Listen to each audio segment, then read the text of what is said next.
You have 68 wins. You cannot 69 Mina. I am that reminder that no matter how far you get in life, there's going to be someone like me, born with much more than you do, who can cash in and take it all away at any moment. Come on over, Sam.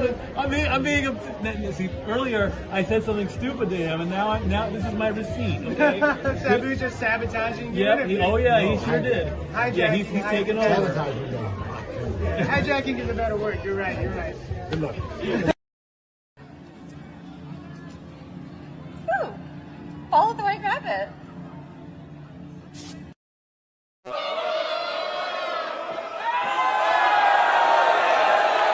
The mask has been removed, but I tell you what, he's still the same pro wrestler, whether he's wearing a mask or not. Say his name and he appears. I believe in Noah. I believe in Datula. The Meltzer of the multiverse. Who the fuck wants to compare themselves to another? How much of a mark do you have to be? You couldn't even pick a professional athlete. You went with a fucking journalist? Grow up, man. We just want to say thank you to Simply Reliable Studios for voting us as Tag Team of the Year. Of course. Because you know what they say, right? If you can't swim, You're bound to drown. Tonight, she is sponsored by Simply Reliable Studios from Orlando, Florida. She is everybody's favorite BFF, Izzy Marino.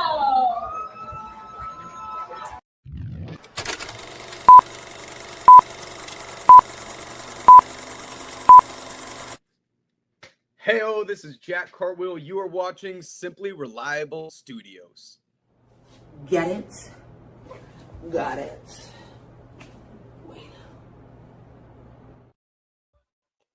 Buongiorno, everybody, and welcome to Simply Reliable Studios. We bring you a live watch-along event live from Turin for the first time ever as WWE brings you a clash in Italy. Welcome in, everybody, to Simply Reliable Studios, and hello to you all. I am, of course, the Superman, the Superbrand, the voice of success for a great performance professional wrestling. Damn it, my name is Noel Foster. Thank you, everybody that is tuning in. Please subscribe, comment, and tell a friend. And if you want to dictate the conversation, super chat, PayPal, patch, as simple as that. Of course, I am never alone when it comes to these watch-along events that we bring forward to you. Please welcome in, of course, to the commentary booth today for this event, Mr. Reliable Walter Cruz and the Renegade of Wrestling, JJ Williams from the Morphing Grid.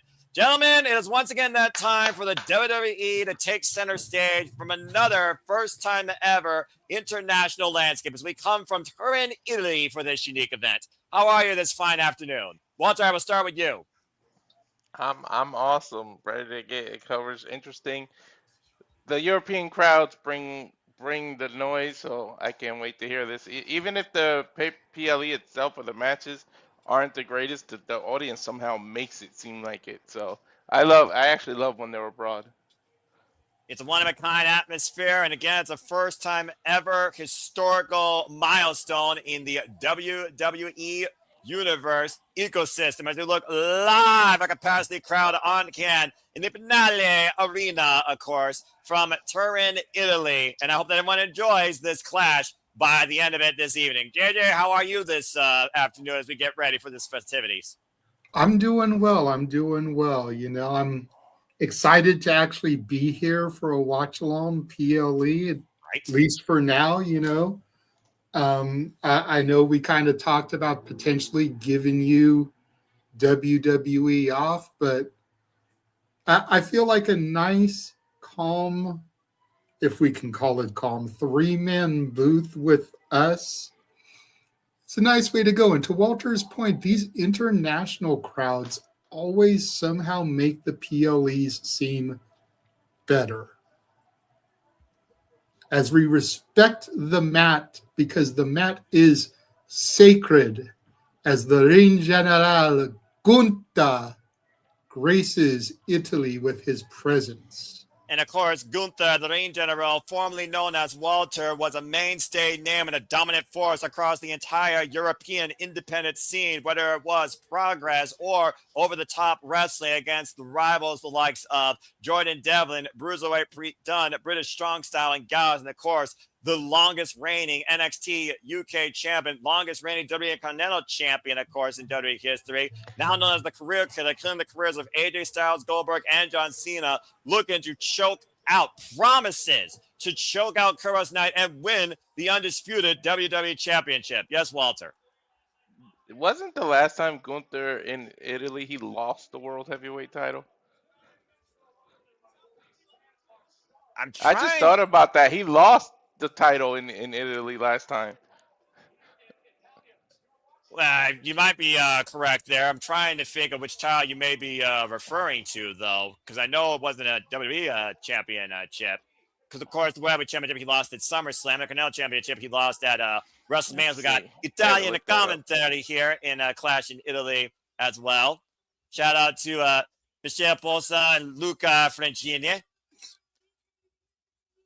It is also one of those things that I want to point out, by the way, that this is Cody and Gunther's second ever singles match, but it is their 7th encounter that they are sharing the ring together after sharing the ring across multiple Royal Rumbles. Cody Rhodes stands 1-0 against the ring general.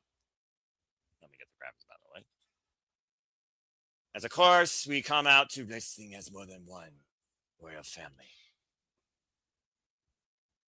Shout out to Jeff Meacham, by the way, for providing me graphics for tonight's event, of course. Oh, boy. Wow. That was a boisterous sing-along for the undisputed WWE champion, Cody Rhodes. Of course, everyone sings that song because everyone knows that song. The blow, waiting for me to start the show. Out the curtain, lights go up, I'm home. Oh!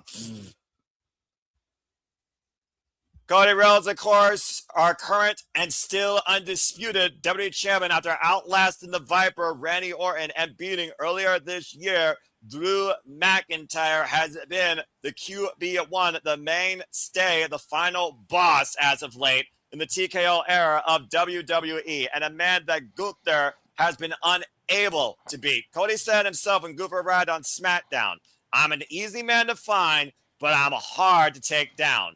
The first time these two met each other, of course, was the Royal Rumble back in 2023, where, of course, it came down to Gunther and Cody won that night to start the finish to his story. Follow-up year in 2024, Gunther and Cody were part of the Final 3, and, of course, Cody won again at that Royal Rumble. The only other time these two men returned in singles action, as I said, was over the Crown Jewel in 2024. And Cody Rhodes won the inaugural Men's Crown Jewel Championship that night at the expense of the ring general.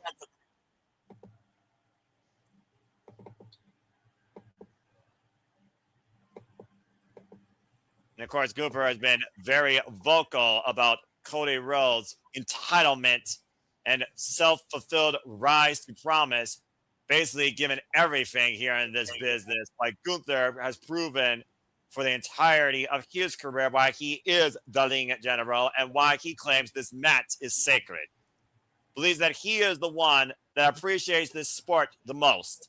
As we get ready for our course introductions here for opening match, shout out to those that are tuning in for the first time ever. If you haven't already, please follow us at SR Studios 2024 on the X. Continue to be part of our festivities and watch-alongs here and upcoming attractions. Follow us on the X today and subscribe to all the outlets that are, of course, here on YouTube. And if you haven't already, also, please like, subscribe, comment, and tell a friend. Let's go down to Alicia Taylor for opening match introductions.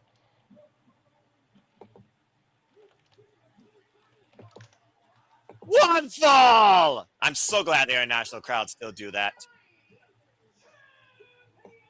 Oh, boy. When was the last time the WWE Undisputed WWE Championship opened a freaking PLE?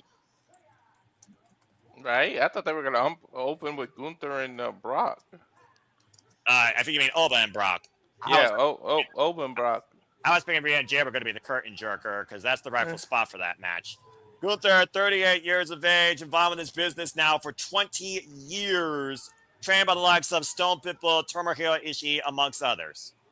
In all fairness to Rhea and Jade, and I know a lot of people are sour on Jade.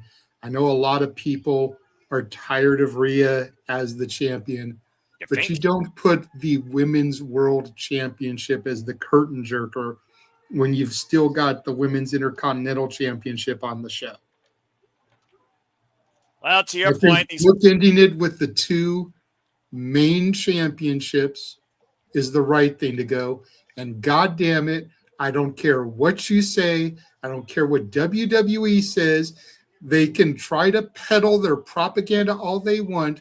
Cody Rhodes is not the undisputed WWE champion. Here we go again. Roman Reigns is the fucking world heavyweight champion. There's a whole other world championship. Therefore, there is a dispute as to who is the champion. You cannot have an undisputed title. Walter Don't have to follow that. Here. Don't have to follow that because the bell rings are underway. You could argue with the dictionary all you want, but the facts are the same when it comes to what WWE believes this championship represents. At the end of the day, the WWE championship is still the cornerstone, the holy grail, the richest prize, the Mona Lisa of expectations when it comes to being a WWE superstar. Is it my TV or it's a little dark in there? Did they like turn down some lights or something? Oh, they definitely turned down some lights because that arena is not fully filled yet. We saw that from the overhead drone spot. They know what they're doing. They're trying to hide it. At the end of the day, though, it shouldn't be focused so much on who's up there in the nosebleeds, no matter what the conversion currency is. It's the focus of the two men inside the ring. Stardust cartwheel. What the hell? Dan Ankler, by the way, of course, the official for this match. You might recognize that referee, who, of course, was also the official when Gunther retired AJ Styles at the Royal Rumble.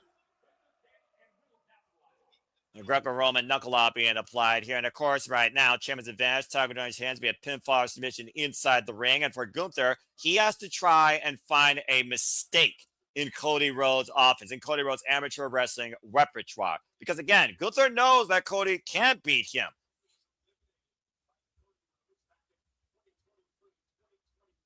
Stiff exchange here right now. Gunther driving the champion into the corner.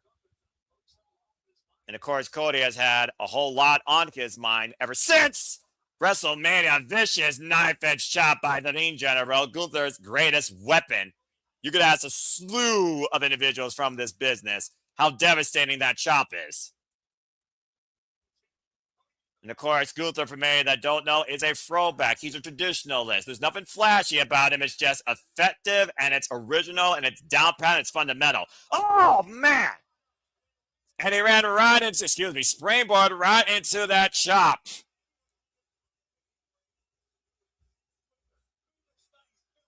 The fact of the matter that we talk about many intangibles about a professional wrestler also being ring IQ, I consider Gunther one of the smartest wrestlers, bell to bell, to ever place foot in that ring, in those boots. And now with the open palm strike, just driving Cody down the cover with the lateral press. It's a 1 count. Can you imagine here in Italy, we make history and crown a brand new, undisputed WWE champion? What would that do to the WWE landscape? And I put that out to everybody right now, as of course, my observers right now are doing their research and also handling other matters. And of course, we handle multiple things here across the Super Labo studios. For those that don't know, of course, as we engage in not only watch alongs, we engage in shenanigans, interviews, and special attractions like game nights too. Gunther, of course, who arrived in WWE during NXT UK, confronting the Bruiserweight Pete Dunne and seizing the NXT UK Championship at NXT TakeOver New York and going on an unprecedented run of 685 days for losing it to Ilya Dragunov and then making his way to the main roster to become the longest reigning WWE Intercontinental Champion in this company's history. Look for the sleeper hold. Big boom! Turned Cody sideways and dropped him like a bad habit. Someone make a poll. Is the WWE Championship undisputed or disputed so we can finally settle the squabble? Because despite JJ's TED Talk, WWE officially says otherwise. What a vicious boot right to the jaw of the freaking champion.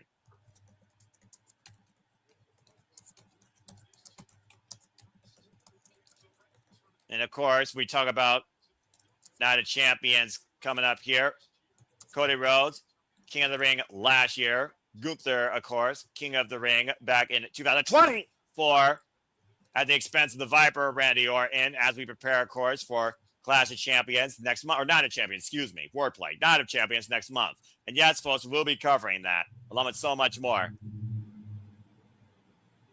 The fact of the matter is that Gunther, unlike what John Cena says, it's about the noise and how you react to it. Gunther almost drowns out the noise. The only thing he sees is literally what's in front of him. The only thing he hears is maybe his opponent trying to come for him. Now, Cody throwing himself into the challenger, trying to take Gunther off his feet. Gunther goes in the corner, and in the moment, what kind of clear the power slam?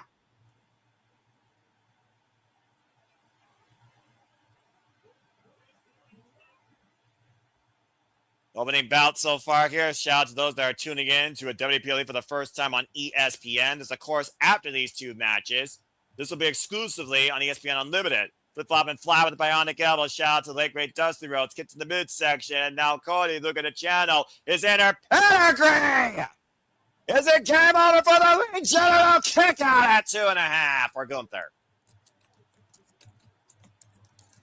And Cody's going to have to pull out probably every one of those freaking adaptations of his career, all those disciplines. If he's going to overcome the ring general here tonight again. He can't consider Gunther the same man that he once faced a couple of years ago, in my opinion, JJ. We've seen the evolution of both these men. To your point, Gunther was the World Heavyweight Championship last year when Cody wasn't a champion at all. Whoa. Cody Rhodes, oh man, what a running drop kick by Gunther. And now Cody hoisted up by Gunther, high above the shoulders with a power bomb. High stack is enough. Kick out two by Cody.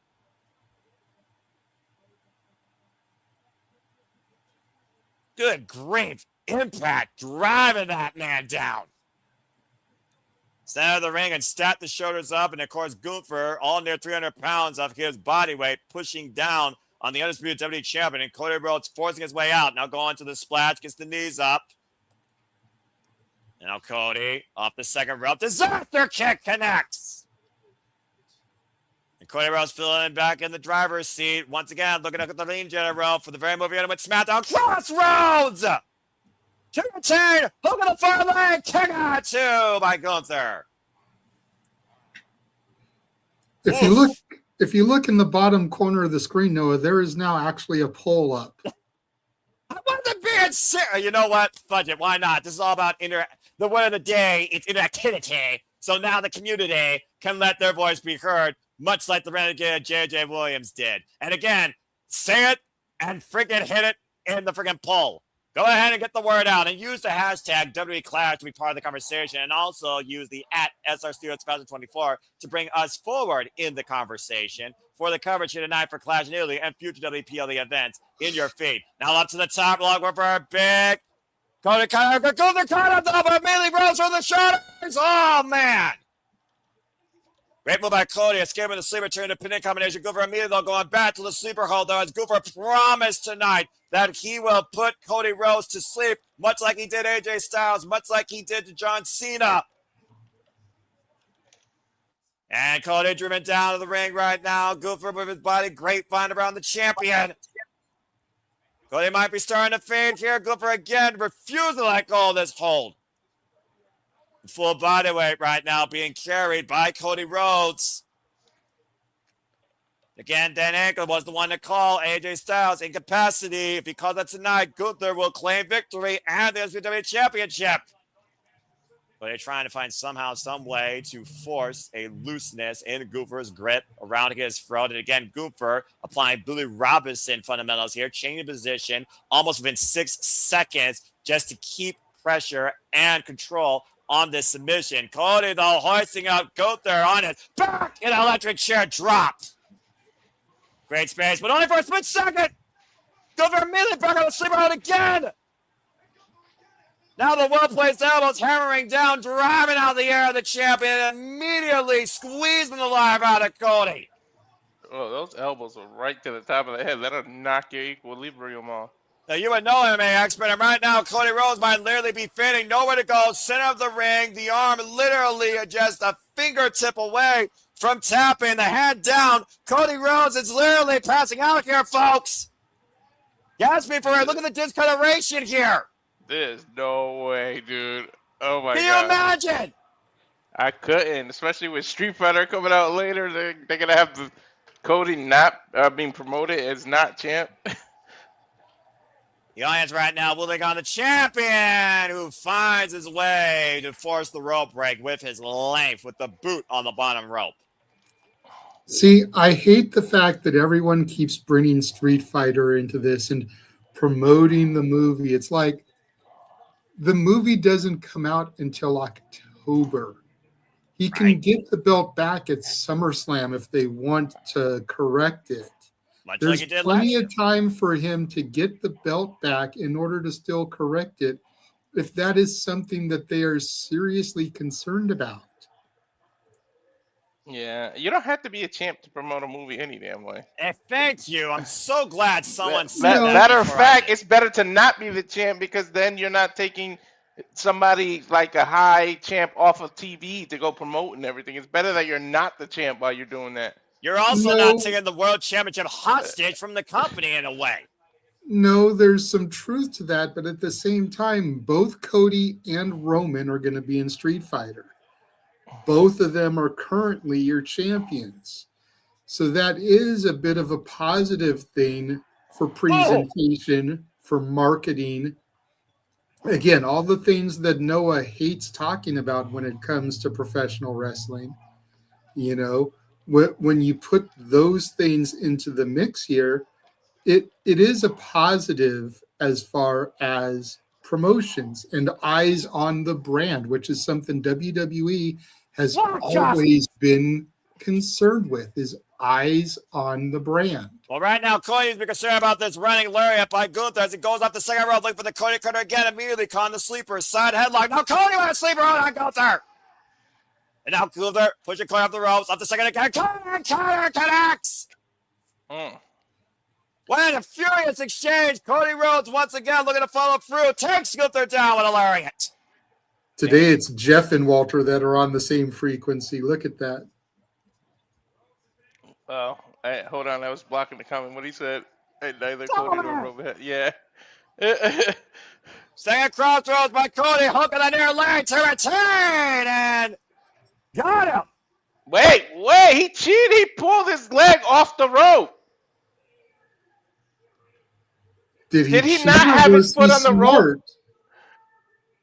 The wherewithal, you know, Walter is a ring general. If he was smart enough to pull the leg off the rope, he just outsmarted the ring general. Well, again, sometimes you don't need to be more physically capable. You just need to be more mentally in tune to beat the ring general. And to your point, I think Cody found a way to make sure that Gunther was not seen visually for a rope break. You hear Gunther admonishing it, it feels like, from ringside. Regardless, Dan Anchor officially calls Cody Rhodes still the undisputed WWE champion. Let's go back to the replay here, to your point, towards the tail end of this match. Thrown off into the Cody cutter. That was a great counter, by the way, out of the sleeper. Then Cody hooked Gunther again for a second crossroads. Now watch the position of Gunther's left side of his body.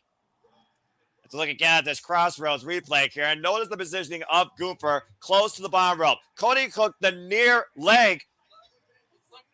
His foot was under the rope for the first two. Yeah, I'm dead. Let's look at another angle here. I think we got legit beef here. Again, though, watch the referee, though. Yeah, it was literally underneath the bottom rope, that whole count before he even started the one. Referee, poor position, poor decision. But Cody Rhodes is still declared undisputed WWE champion. Gunther's arguing with the ref now. He's got a legitimate gripe. I don't blame him. And unfortunately, he's a victim of circumstance by the referee's position. Conspiracy theories. Damn, green shirt guy got to Italy. Well, regardless, Gunther leaves defeated, and Cody Rhodes still leaves undisputed WWE champion. Denise Salcedo's over there, too. I saw her post earlier. Well, but Denise makes the money to go there. She may have even gotten comped for media coverage, but like green shirt guy's a fan. Shout out to the hardest working woman I know of in the professional wrestling business and a saint of this business, Denise Salcedo. Hope she has a great time. And again, congratulations to Cody Rhodes, still the holder of the undisputed WWE title. With everybody saying LA Knight, who's also taking out festivities from the audience. Yeah. Dummy. Yeah. Yeah. Yeah. Hello, Jeff. How are you? Trying to get set up. I'm working on it. There we go. You're all good. As of course, What's we up, have everybody? superstars taking in the festivities. Judgment Day, of course. Liv Morgan, Raquel Rodriguez, Roxanne Perez, Montez Ford. Isn't Liv actually of Italian descent? What? What? Yeah, a little bit. Yeah. Liv is Italian, isn't she? That'd be news to me. Roxy and Liv are all going there. Raquel's just like, I'm not having this shit. I don't want. What am I fucking naming? I'm about to say she's Latina. Latina and Italian's a whole different conversation. I know one person who's half Italian and isn't booked. Fucking Julia, who was just your United States champion a few months ago. Yep. Yeah, you know. Yep. You know, it is what it is. WWE, LOL. I'm just going to leave it there. As we got our first commercial break, screw WWE streaming services. All right, we got a moment to breathe here, at least 3 or 5 minutes, because that's what WWE does. And yes, Walter, you are right. Liv Morgan is actually of Italian descent. She was born and raised in Fairmouth, New Jersey, though, but her family heritage traces back to Italy, much like the virtuosa Diana Perazzo. All right, so that being said, let's go ahead and let everyone else get their thoughts in with the opening match. Jeff? Cody won. Cody's the WWE champion. I don't think no one's surprised by it, but the way they went about the finish, you know they're going to prolong this rivalry situation because of it. It is what it is. You knew they weren't going to have for lack of a better term, a clean finish. I mean, it's still, Cody, there was no cheating other than the bottom under the front of the rope thing, but they weren't going to have a clean finish on what is not a Big 4, Big 5 when there's meat on the bone of the feud. So this one will probably go into SummerSlam unless they have Gunther and Brock still, on the plan. Hi, we moved. Hello. There we go. I don't know what happened there. I'm not sure why that happened. Give me a second. All right. Well, okay, that being said, though, JJ, to Jeff's point, I witnessed the Lane General winning his first World Championship at SummerSlam, of course, back in 2024, before it was 2 nights. The last one, actually, in Cleveland. So, very well, that could be good for a stage to rise to the occasion. But then SummerSlam's kind of been his undoing and his crowning. Crowning, undoing. This year, it very well could be his crowning again. So, with those spots brought up by Jeff, what do you think? I don't think it's as much a fact of they weren't going to give us a definitive end at a non-Big 4, Big 5 show. I think it was that they knew they were walking into Europe and the reaction that Walter was probably going to receive. Right. So they didn't want to just do a clean Cody dust some finish with all of those, for lack of a better term, home crowd fans for the Reign General. They might have had a legitimate riot on their hands. So having there be a shady finish for a non-undisputed championship, I think was a good way to go, because now Gunther has a legitimate gripe. He can show the footage to Adam Pearce on Raw or to Nick Aldis on SmackDown and try to get a rematch, and one would be justified. Yes. And ironically, the next PLE we're going to have is another international PLE when we do Night of Champions. Yeah, from Saudi Arabia. So, again, international flavor galore. Well, with that being said, Walter, do you think Cody Rhodes will acknowledge the fact that tonight, I think many people would say that he escaped the Ring General with referees just, impaired vision? Because, again, he was clearly underneath the bottom rope. He broke contact. That was a clear, defined, non-legal pin there. So, again, it's one of those legit gripes. Now, we haven't seen one of these type of legit gripe situations, though, with a world championship for quite a while. And Cody Rhodes being a man that says he would never turn heel. To be QB1, sometimes you got to play a little bit dirty. And let's not forget, this kid was once underneath the tutelage of Nature Boy Ric Flair, if not his father, being the greatest rival of Nature Boy Ric Flair. So, Walter, what do you think about this outcome? And will Cody honor Gunther with a rematch, or will Gunther force it? I think Gunther will force it, but to JJ's point, I think they're probably going to put that in the story where Cody actually tells him, "You're the ring general, and I outsmarted you. Quit your bitching," type thing. Like he admits things that he does. He just flips it on people. So I think he's going to admit it and just say, "I was outsmarted. Wrong place, wrong time. It doesn't matter." Why does my thing say commercial, but the ad isn't counting down? It's just frozen. Because that's what ESPN does. Hello. No, because mine is showing a Club WWE advertisement. Mine's showing that's that an now. advertisement. Yeah. So his may actually be frozen, like he may have to exit out and come back in. Oh. Yeah, mine said Clash of Italy ad break and then had a countdown, but the countdown wasn't moving. But then it jumped to the WWE club thing. Yeah, same. That's weird. I actually had commercials the whole time. Yeah. And there's each other. There we're back. We're good. Yeah, we're back in Turin, Italy. As you can see, a beautiful skyline over this one-of-a-kind, unique, first-time experience here for the WWE universe. And, of course, my roots and my heritage and my family also go back to Italy. Known for, of course, its refined history, agriculture, and cuisine. Pretty close to the Alps, actually, as they are a little bit northwest of the city. And speaking of things to come, there you see the ruler of the Femi once again getting ready for another rematch with what he believes is his final chapter in this story. And I can only hope that this is the final chapter of this story where I don't want to see this storm come again. Coming up next, WWE Women's Undisputed Championships on the line as Rhea Ripley defends the gold against Jade Cargill for the second time. A WrestleMania rematch. As of course, we look back at what brought us here. Again, there's a reason why they didn't go with Rio on Monday Night Raw, folks, as much as you wanted to see that happen. SmackDown did not have the must-see appeal or the fighting champion it needed. So what did they do? They wanted to enlist some brutality. It took a whole lot of baddies to try and help Jade Cargill through this to make sure that this disaster of Mother Nature continues to lead. However, thanks to EO getting involved, Rhea Ripley was able to rise to the occasion again, as we've seen so much in Mommy's career. Era quo, Mommy's back on top. And of course, the following night after WrestleMania on Monday Night Raw, Rhea bid EO goodbye, and now she's on SmackDown to bring the brutality forward. But Jade Cargill definitely did not want to once again be on the receiving end of a riptide without a receipt. Since then, and since we've seen a fatal influence arrive on SmackDown, Jade Cargill is once again putting herself back in the championship picture with her rematch. And she's earned this rematch to a degree after pinning Rhea Ripley again at Saturday night's main event in a miscellaneous 6-woman tag. Regardless, Jade Cargill looks to once again prove why she is that B, and she's ready to once again send Rhea Ripley packing with one emphatic Jaded. So once again, does the storm rise to the occasion, or does Mommy bring her brutality and continue to hold the championship as we get ready for this women's match next? Because let's be honest here, when it's just those two, Rhea Ripley's the better. When Jade Cargill has that backup with that distraction factor, Jade Cargill has gotten the better of Rhea. I will give her that.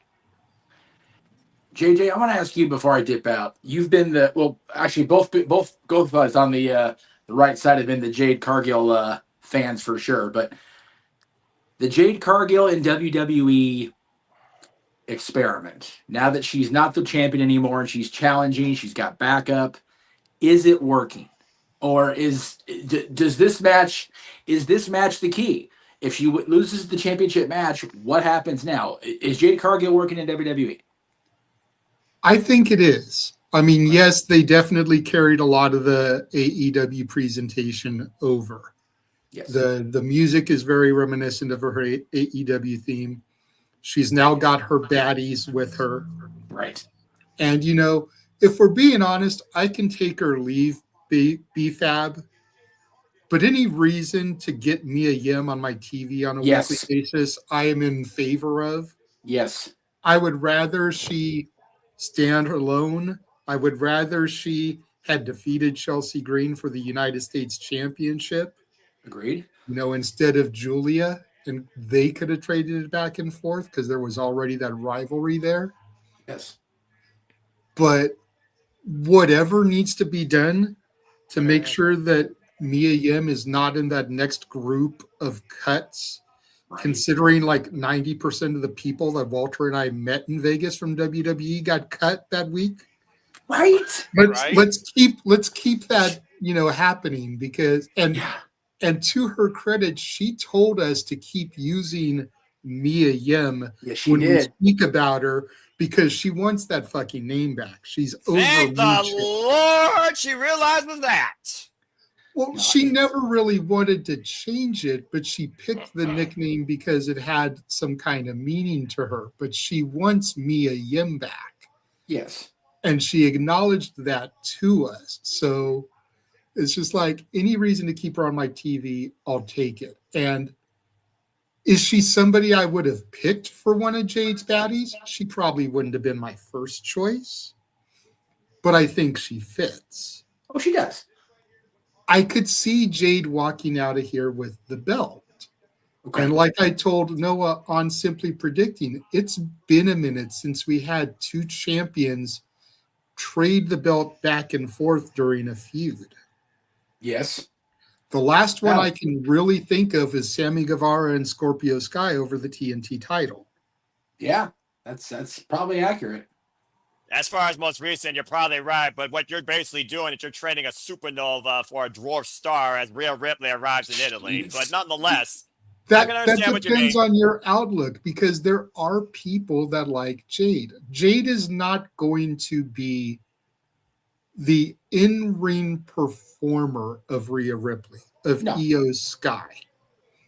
However, she ticks virtually every other box. I think to Noah's point, Jade Cargill definitely has that superstar appearance, presentation. The difference is Rhea Ripley is a superstar. And that's WWE machine behind her, 100% agree. But Rhea has leaned into it so hard. And again, she was talking about it on Stephanie's podcast. She's not this. The Rhea is the person on screen. She's energetic. She's fiery. She's a little crazy. But there's still the fan in there singing her own song on the way to the ring. She has everything going for her, and she's still a fan. Jade Cargill admittedly did not start out as a fan, but she's been presented with this aura, both in AEW and in WWE. So I think Rhea is a superstar and has been for quite a while. I was there for that moment at WrestleMania 3 years ago. I think that's really what WrestleMania moment, as we talked about, Jeff. I think that's what sent her onto that next level. I don't think Jade winning will put her on that level, but it's definitely a step in the right direction. And I think that not so much damage control needs to be done with Jade Cargill's WWE presentation, but there just needs to be something meaningful to happen relatively soon. And I think that's why they keep pairing these two together to try to get Rhea to rub it off. And Jade doesn't look bad against Rhea. It's like because they kind of like the same body and everything, Jade actually looks good against her. And I feel like that's why they keep pairing these two together. So to get her to that next level. And Jade might not be the best in-ring person, but she damn sure gets the business. She's one of the few that's still trying to keep kayfabe alive. I saw her last interview. She was like, she don't sign autographs or anything because she's supposed to be a heel. She wants you to think she's a bitch. She said, to be honest, the only person she would sign for is like maybe a kid. Like, but other than that, like she tries to keep kayfabe alive outside the ring. All right, guys, I'm gonna bow out. You do your thing. I'll see you after. Appreciate you, Jeff, as always. Thank you for the pre-match analysis. Jade Cargill, for those that don't know, 30 years of age, 5 years involved in this game, trained by the likes of AR Fox, QT Marsh, Nightmare Fatty, and, of course, the WWE system and the Dungeon 2.0 by Natty Neidhart. Rhea Ripley, of course, from Australia, 29 years of age, 12 years involved in this game, trained by the likes of Chris Basso, created Matt Basso, of course, of RCW Academy, and, of course, Sarah Amato. Much to Jeff's point, Rhea Ripley became the star of WWE after getting a career-defining win against the Queen, Charlotte Flair, at WrestleMania, creating her own throne of brutality. Jade Cargill is still trying to build a foundation of it, and a win tonight very well might lead in the right direction. But I sense that this storm is going to go different ways for winds of change here in the SmackDown Women's division. The bell rings. We're underway for this WrestleMania rematch. And again, tail of the tape, similar body size, similar build, probably similar strength factors. But we saw the nerves come out in Jade Cargill at WrestleMania. We saw the stutter steps. Rhea Ripley has become accustomed to this pressure, accustomed to this stage. And I think Jade Cargill learned a lot from her first encounter. And we'll see if she found the key to victory tonight. Connor will tie up here with Rhea and Jade going. You also have to remember this about Jade. She's still learning. Pretty much, if you look at her AEW run, to put it metaphorically, Jade was thrown in the deep end and was like, here, learn to swim. Like, she basically had to do it kind of backwards rather than training and going through undercards and going through like an NXT type equivalent and going. She was just thrown in the deep end and was like, learn to swim. So, like, you got to forgive some of the stuff. You know what I mean? You have to grade her on a curve. Still in a Continental tap, there going, rising knees, the midsection, slapping the taste out of mommy's mouth. Now, Rhea Ripley, of course, is one woman you don't want to get on the bad side of. Face buster over the knee, follow up, swinging a miss with the lariat. Jade hoisting up Rhea. Nice power slam by Jade Cargill. Lands Ripley in the middle of the ring. Now a little bit of a showing off here, trying to get inside the champion's head or maybe try to boost her own confidence. Oh! And Rhea Ripley will not be insulted or intimidated. Jade Steiner over there. Now, how if you hear that? Sidestep, Jade sent to the outside ring. Of course, Tiger Jade's hands via pinfall submission inside the ring. Breaking ball drop kick between the ropes by Rhea Ripley. Rhea Ripley, of course, as I said, multiple-time WWE Women's World Champion. Now a two-time WWE Women's World Champion. Went for the rolling cannonball. Jade catching her, though, with an elbow.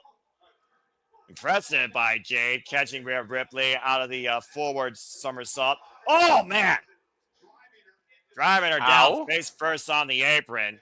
And, of course, Rhea Ripley has had a busted nose previously after their run-ins, of course, with the Kabuki Warriors. Oh! Jeez! That was actually pretty cool. She made her bounce off the rope and into her knee. That was actually kind of... And double impact, the whiplash effect off those ropes that are still cables, to your point, immediately into Jade Cargill's knee. And Jade might be looking to bust the face of brutality here, besides taking the title. At the end of the day, Jade Cargill's got to feel a little bit embarrassed that she literally lost on the grandest stage of them all in her first singles championship match, going in as champion. That's the moment every W superstar thrives for, not only to go in as, but succeed. Jade Cargill didn't do that, so you know Jade Cargill's boiling over. You mentioned a broken nose, and right after that, freaking Jade did that move. And crowd in Italy basically letting them know how they feel about Jade Cargill tonight in their own native language. Rhea Ripley, now a two-time WWE Women's Champion, and of course, former two-time WWE Women's Tag Team Champion. Former NXT UK, former NXT, and of course, former Raw Women's Champion. She's pretty much completed the gauntlet before the mid-card titles came into existence. And in Italy right now, heavily behind Rhea Ripley, as everybody loves mommy. Doesn't matter what language or what region of the world you're in. And remember, I mean, Rhea's from Australia, but she's really Italian. Her grandmother emigrated from Italy to Australia. Go ahead, Jay. I just want to point something out here. A lot of haters out there on the internet still try to say that women don't draw. Our viewership doubled since tweeting out that this match has started. More than doubled. Think about that. Oh, man, hard outs moving in the corner to Rhea Beautiful Ripley. camera angle. Go back to that other camera angle there. Walter Right, would like right. that one too. Right? Come on, What you, the stop hell? that. Now grabbing the small of her lower back here. Ripley right now in serious trouble here. Beautiful snap suplex by Jade. Nice float over into the pin. Got a 2 count there. Off Look at it. this guy start calling his favorite girls match in WWE. I was about to say, Look, what are you going to look, start calling? to your point a moment ago, okay, I was multitasking. I was putting out a tweet about this match. And now that the tweet is out, I've turned my attention back to the match. Okay, I'm trying to be producer, man, and commentator. Give me a little bit of a break, bro. I'm messing with you. Shoot, someone has to mess with you. Can you juggle two hats? Can Jade Cargill juggle the second chance and make an accomplish out of it? Both those questions. There's definitely two things I can juggle, but that's a whole other story. I can't. Jade Cargill right now in control of the champion. And Rhea, capoeira kick almost from underneath, catching Jade Cargill in the midsection. Now fighting back into this with the knife-edge chops, driving Jade to the corner, looking for the Irish whip reversal by the challenger. Hard again, and the turnbuckles goes Rhea. Before I moved from Connecticut, I should apply to be a cameraman, damn it. You know, this might be an off-the-cuff hot take comparison, but sit with me on this. I think that Jade and Rhea's rivalry is very similar to Trish and Lita in the early days. And I say that because let's not forget that when Trish came to WWF, she came in as a fitness model. Very little wrestling experience. Working with Lita in those early days, especially in 6-person tags with like TNA and the Hardys, and working with Lita got Trish some of those reps to improve in the ring to where Trish could go on to arguably become one of the greatest women of all time. Will Jade reach that level? Remains to be seen. But her being in the ring with Rhea, I think Rhea is akin to Lita in this situation. Yep. I think she's finally found that perfect opponent that can really bring the best out of her. And you've seen it both at Mania and now here at Clash in Italy so far, because this has arguably been one of Jade's best performances. Definitely one of her most competitive right now. She's missing that elbow drop as Rhea rolls out of the way. And the jury is out whether or not you get the satisfaction from Jade like Trish Stratus did, where she was already highly accomplished in the youngness, length of her career versus Jade. But nonetheless, I can kind of see the references. And, of course, Rhea has talked about all the influences that, of course, inspired her, where she didn't want to be the same platinum blonde cover girl that the WWE trope used to really focus and enforce the likes of. She wanted to do things her own way, develop her own identity, and be herself. But she's spoken ad nauseum since she came back in that second Mae Young Classic. And Rhea right now regaining control of this match. Just Jade being on my TV is satisfaction enough, but that's a whole other point, right, Walter? Yep. Miss and Rhea Ripley with a suplex. Trish did it so well that you tend to forget her in-ring career was only like 7 years, dude. But like, she made it look like it was like 10, 15-year career because of her comebacks and stuff. But like, her legit first run was only like 7 years, and she did all that. Mm-hmm. And Rhea Ripley bringing Jade back inside the ring after finally catching her with the cannonball off the apron. Now going up to the Gorgeous top rope. drop kick by Mommy. Big and missile drop kick. And the cover. Hook the near leg. Back press kick on it too by Jade. This time Mommy flew from the top. Take a look at the replay here. Freaking Flyer Miles International. Taking a high risk. Rhea Ripley doesn't normally do that type of move. That I add a lot of points to the credit card, Miles. Of course, falling hard on her back, and of course that back's been heavily worked over in this match with all those Irish whips and power slams. As you saw, Rhea was favoring her lower back after delivering that move, and after Jade Cargill kicked out of that pitting maneuver. Now trying to hoist her up on the shoulder, possibly for a dominator. Jade able to escape though, and Jade with the back body drop to Rhea Ripley. I think she was trying to set up the there's that combo kick connected fully. Yeah, I think she was trying to set up that mommy's edge, like Damian Priest's razor edge that she borrowed. Yeah, shout out to the Terror Twins. And, of course, the Terror Twins are on the same brand, both as champions. Right now, both these women, though, down for the time being here in this WrestleMania rematch for the WWE Women's Championship. Yes, he's awesome. I'm surprised you speak Italian, Walter. Both women head-to-head on their hands and knees. Face to We'll face. just leave that there. We'll let Walter hit the puns in a moment. Mm-hmm. Rhea Ripley and Jade Cargill almost willing each other back into this fight, just teeing off right now, trading forearms and heavy right hands. Center of the ring. We got a slugfest here. If you understand Spanish, you can understand Italian. The words are so, and Portuguese. The words are just I'm so about to say, similar. wrestling doesn't have a language barrier. We've already talked about that. Went for the pump kick, able to sidestep. Went for the high kick, able to miss. Now trying to trap the arms to hoist her up. Swinging a miss by Jade, though. Rhea, though, catching her with the drop kick. Sidestep by Jade. Went for the knee strike again. Set him. Oh, and a headbutt right underneath the jaw.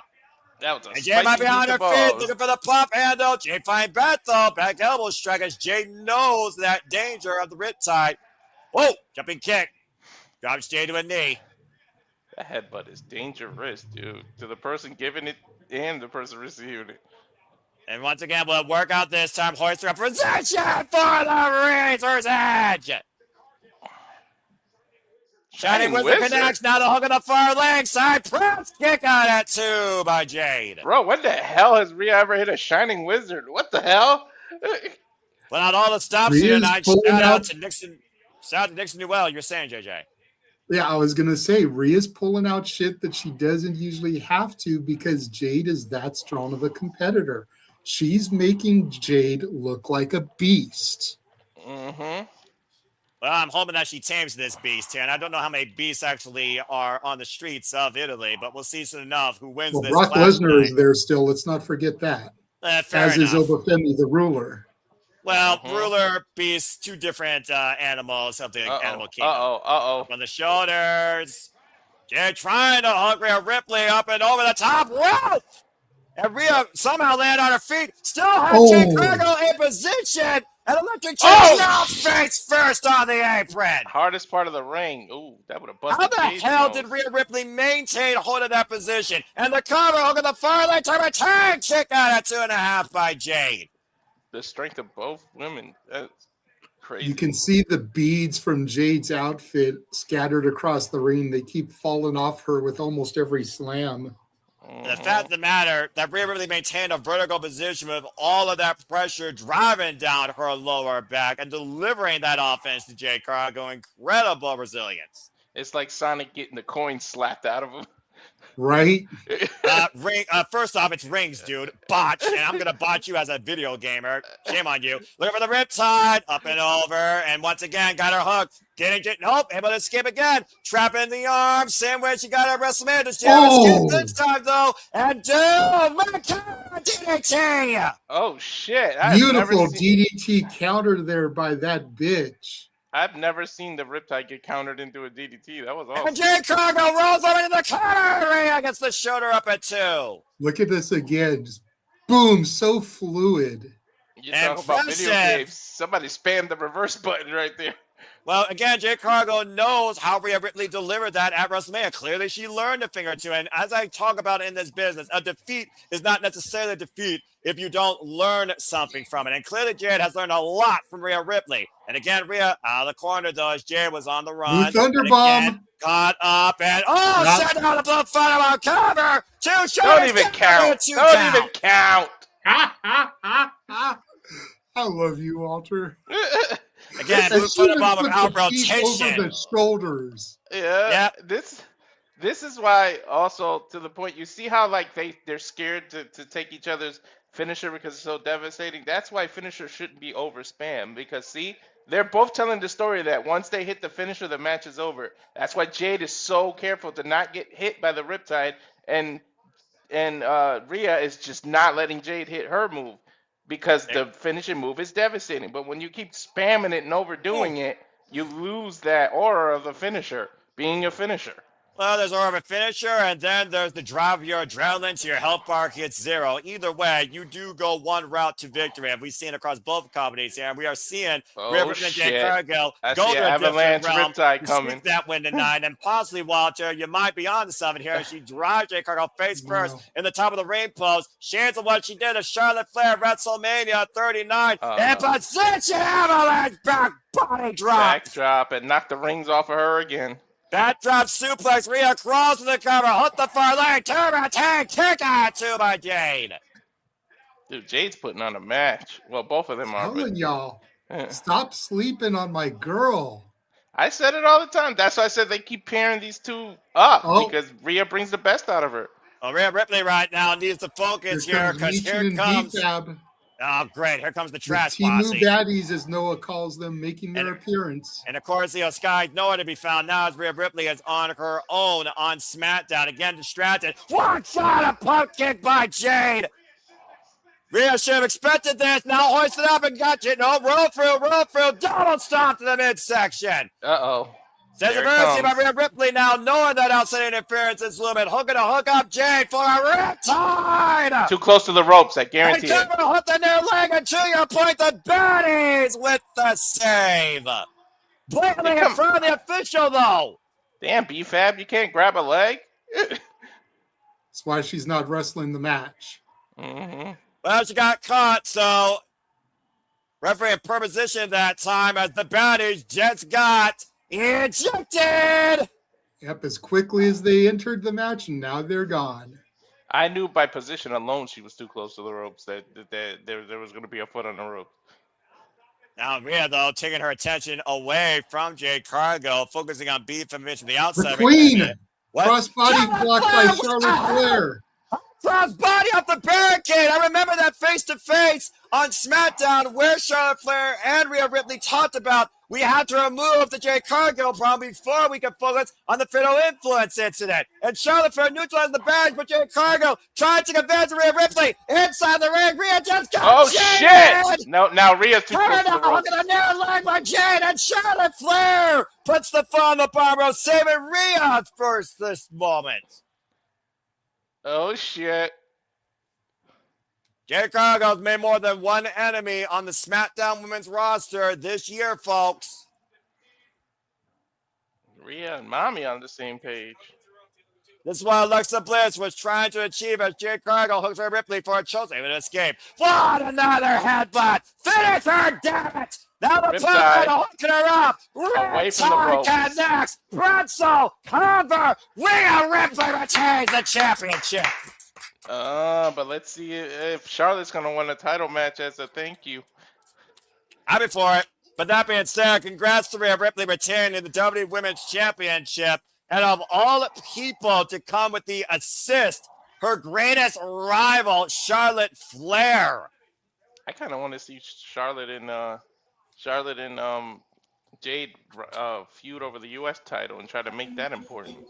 Ladies and gentlemen, well, anyway, still the Kind of Nine live on Clash Nearly. As of course, that was the first time we have Tribal Combat for the World Heavyweight Championship. Roman Reigns versus Fatu, Brock Lesnar versus Femi 2, and of course, Ruca versus Becky Lynch from WWE Women's Intercontinental Championship. As we got another commercial break, FW streaming services. We let the rest of the game talk. Commendable match by both women. The result remains the same. The result, of course, hard driven down, but hey, Jade Cargill neutralized by both Rhea Ripley and Charlotte Flair. I'm for it. She's made her fair share of enemies out of both of them, especially after the assault to Alexa Bliss. That segment on SmackDown last night was very telling when it came to such an unstudied ground with the Queen and the bringer up brutality since Rhea became champion again and came back to SmackDown. So again, a fitting way to end this feud, and once again, the storm has been pushed away. Let's go ahead and give everyone else's thoughts here. Jeff, your thoughts on that?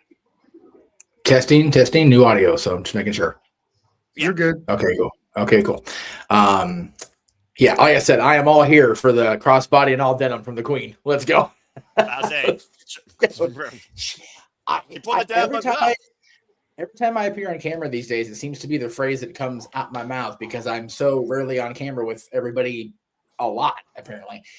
Since she's come back, Charlotte's attitude, her presentation, everything has improved 1,000%. And she looked great in the balancing out act tonight. And Rhea and Jade had a great outing. You're not going to be able to follow something like Cody and Gunther because that's got just so much prestige to it with the WWE Championship. I will say, though, can we maybe have one match tonight now that we're going to go on ESPN Unlimited without some sort of foot on the rope bullshit the rest of the night? Can we maybe do that today?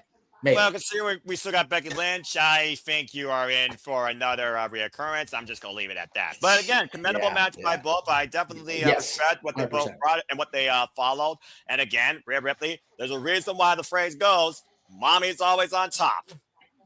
I just wanted to point out real quick before we get that out, this is the first time I get to appear with the Simply Reliable Studios in the new digs. So I am very happy to be where I'm at, I am 3 miles from work as opposed to 50. So I am here for this setup. I've been on No DQ. Oh, no, was I on No DQ this week? No. I think it's the first stream I've done here. I don't remember if I was on No DQ. No, I wasn't No DQ Tuesday, but I was at home. So yeah, this is the first stream I've done here, period. So there you guys go. So I'll be on with you guys today. I should be on the review Tuesday, and I think I'm on Greg's show Wednesday. So yeah, all the things this week. But I'm happy to be part of this. It's always cool to watch WWE.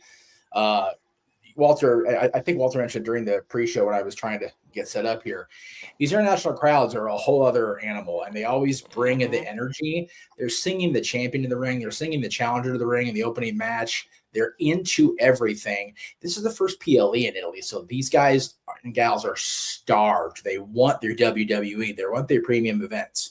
Exactly. And, us jaded American fans, it's 5 matches, it's rematch. The energy's there. So, I'm not so jaded, and I'm not jaded for a lot of reasons these days. Thank God for that. But I will say I am not spoiled enough that I cannot appreciate what's happening in Turin, right? Is that how you say it? Yeah, Turin, Italy. You got it. Turin, Italy. I love it. I love it. I'm enjoying the whole thing. I love it. Well, I know Walter's happily married, but I'm sure he wouldn't mind being jaded every now and then, but that's a whole other story. That's a whole other show, that's for sure. Yeah. I did want to ask you, sir, now that you've popped in, did you hear my comparison during the call of Rhea and Jade to Trish and Lita? And if so, I did not. I did not hear that, but my thought process is that Rhea is to Jade what Lita was to Trish, especially in the early stages of their career. The 6-mans with TNA and Trish versus the Hardys and Lita, when Trish had basically no experience in a wrestling ring, and Lita was used to bring the best out of Trish. Rhea in both these matches has really, in my opinion, brought the best out of Jade, and this match was even better than their Mania match. I'll give you that. Okay. I thought you had verbally typoed. I thought you were trying to say Rhea and Charlotte, because that's how it feels to me. Like Rhea and Charlotte started as enemies on screen, and they're kind of like tenuously moving into this unofficial partnership. But I definitely see the comparison there. They're not friends. They're not friends. They're not friends. That's very clear. Put that out but I will say that. But I do agree with the comparison. Like I said before we started the match, Jade, even now, as long as she's been in with WWE, she's still not got that massive in-ring experience yet. And that only comes with experience. It only comes with being in the ring, with less house shows, with less time in the ring other than when you're on television or on PLE. And I don't know if Jade's in the performance center or working out anywhere, other than at the events. It has to come, and that's how it's going to appear, with being in the ring with people like Rhea Ripley, who are just going to elevate you, people like Charlotte Flair, who are just going to elevate you. The women on this WWE roster, people will say what they will about WWE creative and everything that's going on right now, but the roster is fucking stacked. The women's division especially still. I think there are a lot of such talented, amazing performers in this women's division, and we're seeing some amazing athletes from across Italy right now in the crowd at ringside, so that's awesome. I love seeing that. Although they cannot interrupt my freaking shows during the day with the damn soccer. That'd be great. Thanks. Love you guys, but let's be real. I think JJ Spearson is spot on. Perfect. I don't know if it's going to be the end of it. It'll definitely probably be at least one more match in this particular series. But I think you're right, JJ. I think Rhea and Jade are Batman and Joker. They're destined to do this forever because they're going to keep elevating Jade, and they'll keep Rhea sharp as a knife. I still don't trust Charlotte. At the end of the day, her last name is Flair. I'm not going to fully trust. That's a fair point. And at the end of the day, there's one queen.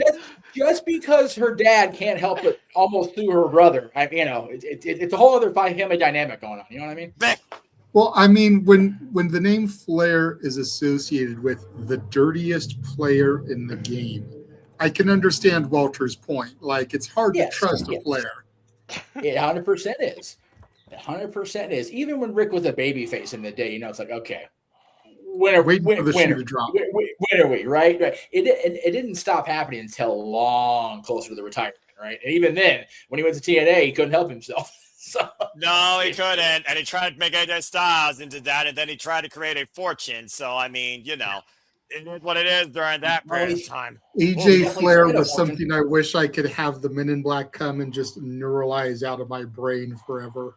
Hell, the neuralizer just gouged the eyes out for that first 6 months of 2010. Just no. I still want to be able to see, but just you do not remember AJ Flair. If only it was that simple, JJ. And AJ Cage also, when he was Christian's bitch. When he was Tom I remember that. Bitch. It's a classic. When he was third fiddle to fucking think about Christian that. Think about that. Yes. For y'all at home that were not a part of that, first of all, be fucking grateful. Second of all, AJ Styles, arguably the best performer of this generation. This generation, Shawn Michaels, was third fucking tier to Christian Cage. All respect to Christian Cage, Father of the Year, one of the greatest of all time. Oh, and Tyson motherfucking Tompkins. I can't just say it. Like, I could understand being second to Christian because he was the guy they were pushing as the main eventer. Of course. He had the big company experience for AJ to sit under the learning tree of. But to play underneath Tomko? And the fact that he reveled that would in be it, like sitting underneath Kurt Angle and Luther Reigns and then AJ Styles. And we all know Luther Reigns was Kurt's bitch. The Extreme Camera knows for sure. That's without question. Speaking of No DQ, go to nodq.com where you can read not just one, but 2 articles penned by yours truly. There you go. Another one got posted this morning. Congratulations. Much like the theme songs of the early 2000s, the evolution of the relationship with No DQ is not a mystery. It's awesome. I love it. I think that's great. I love it. But it is full of change that no one sees until it actually shit. breathes. That being said, let's get ready to Big get this fight vendetta. feel. It's time for Ultimate Femi versus Brock Lesnar 2. Oh boy, JJ!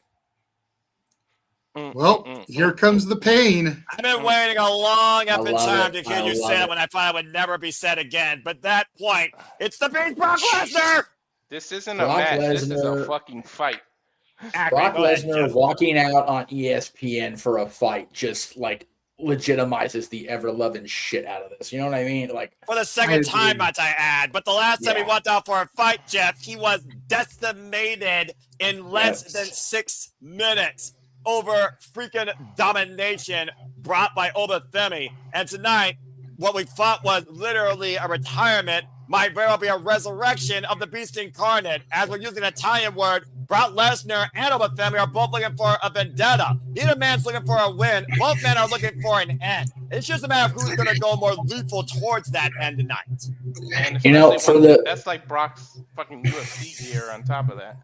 no, it is. Brock Lesnar, this isn't Cowboy Brock. This isn't freaking, jumping off of forklifts and, smiling happy shit. This is Brock motherfucking Lesnar walking to this fight. And I will say, for the 4 years that Roman Reigns was on top, people, make the joke, I want somebody to look at me the way that Paul Heyman looks at Roman Reigns. No, I want somebody to look at me the way that Paul Heyman looks at Brock Lesnar. Okay. Paul Yes. Heyman is an absolute worship of this man. And he's smiling, Yes. but then he gets that face of like, dude, this boy's about to fuck shit up. And I'm here for every Yes. bit of it. And I'm here to advocate for this badass. I was just going to say, in the words of Lita's original theme, just something about seeing Paul Heyman alongside Brock Lesnar, it just feels right. It really does. At the end of the day, JJ. yeah, at the end of the day, Jeff, you know this as well as I do. Brock Lesnar is Paul Heyman's number one Paul Heyman guy. He brought this young man, this young farm boy into WWE who literally rose immediately to absolute promise and the WWE Championship. Ever since then, the only thing synonymous with Brock Lesnar is champion conqueror. But for the first time in what we cannot even fathom since, as we look at the tail of the tape, Brock Lesnar has been literally ruled by a ruler. As you look at the tail of the tape, folks, look at the difference here. There is less than an inch in height. There are 20 pounds of difference as far as weight goes. Reach and chest literally are marginal here. This is the definition of a world heavyweight fight. This is a heavyweight fight. No, you said it yourself. And it's funny. You talked about the relationship, JJ, with Heyman and Lesnar. Just think, when Lesnar was in OVW and coming up and doing dark matches on the main roster shows, and Taz is sitting there at ringside, and he calls Heyman, he goes, Paul, you got to do something. They don't know what they got with this kid. If not for Taz, and people know I don't always praise Taz, Lord knows, but Taz not calling Paul Heyman 24 years ago and going, oh my God, like, do something. We don't have this unbelievable phenomenon that is Brock Lesnar, the conqueror of the streak, the decimator in front of God and everybody, including me, of John Cena. But he said in the hype video, this is a humble retiree. This man was completely humiliated in the biggest fight city in the world. Vegas is UFC country. Vegas is the fight capital of the world. It has been for as long as I can remember.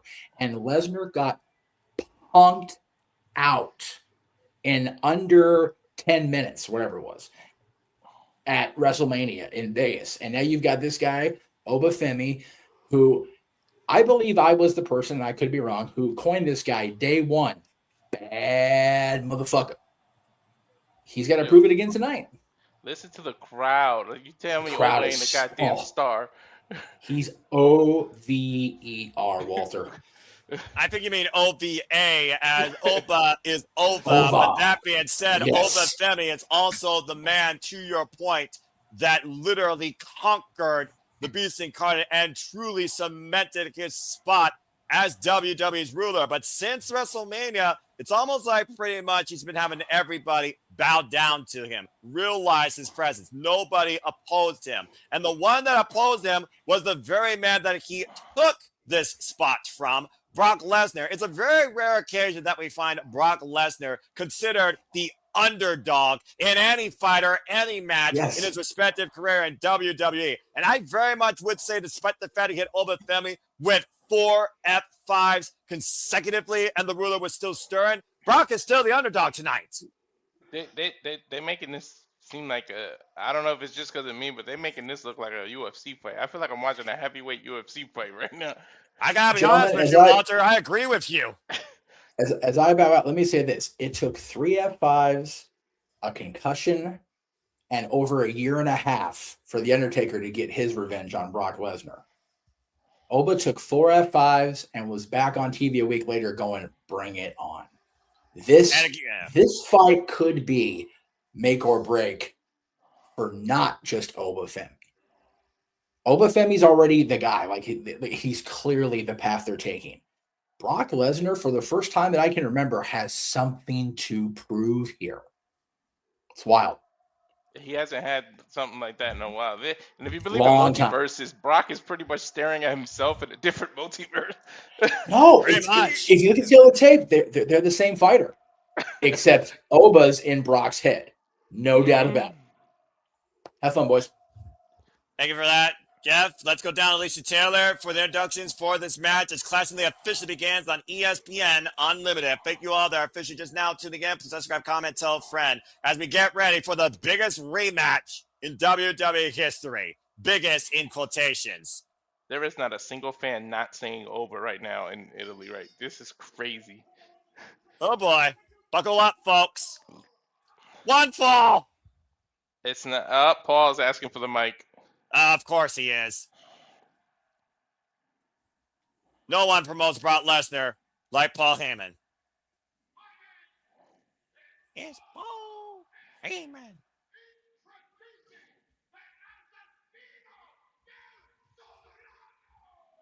That's the Del Florano. I think Paul Heyman just called Brock Lesnar literally the Beast Incarnate in Italian. Yep, in Italian. And to think this guy from Lagos, Nigeria, with no prior wrestling background, not even amateur, with literally a background in shot put, that broke out in JJ's NXT as one of the longest reigning NXT North American champions, record-setting time in his young career, becoming NXT champion, has been on the main roster now for 5 months. Oh! And immediately Brock Lesnar on the attack right there. Well, I'm not going to be able to get no tail of the tape here. Brock immediately on the attack. F5 connects in less than 30 seconds. You realize Oba still puts that out there about the shot put. His necklace is pretty much little shot puts. Another F5, 2 F5s in less than a damn minute. And to your point, Walter and Jade, you said to be predicting the one expectation here that Brock has in his favor. There is no surprise factor. Another F5, a relentless assault F5s by the Beast Incarnate. He's gonna give him 4, and Oba's still gonna kick out. Watch.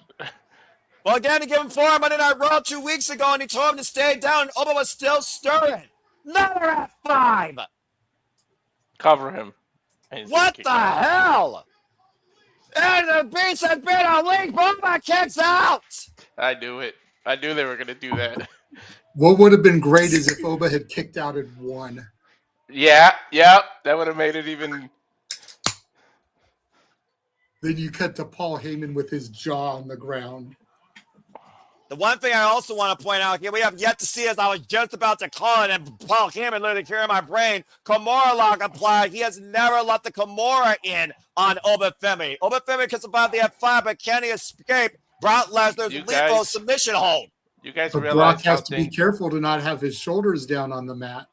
To your point, Walter. Dangerous a Kimura really is. That thing can break your shoulder, your elbow, your wrist. Ask Triple H about that. Not once, but twice. Ask Shawn Michaels about that. Ask The Undertaker, who nearly had his arm broken, about that. And look how far from the ropes Oba is.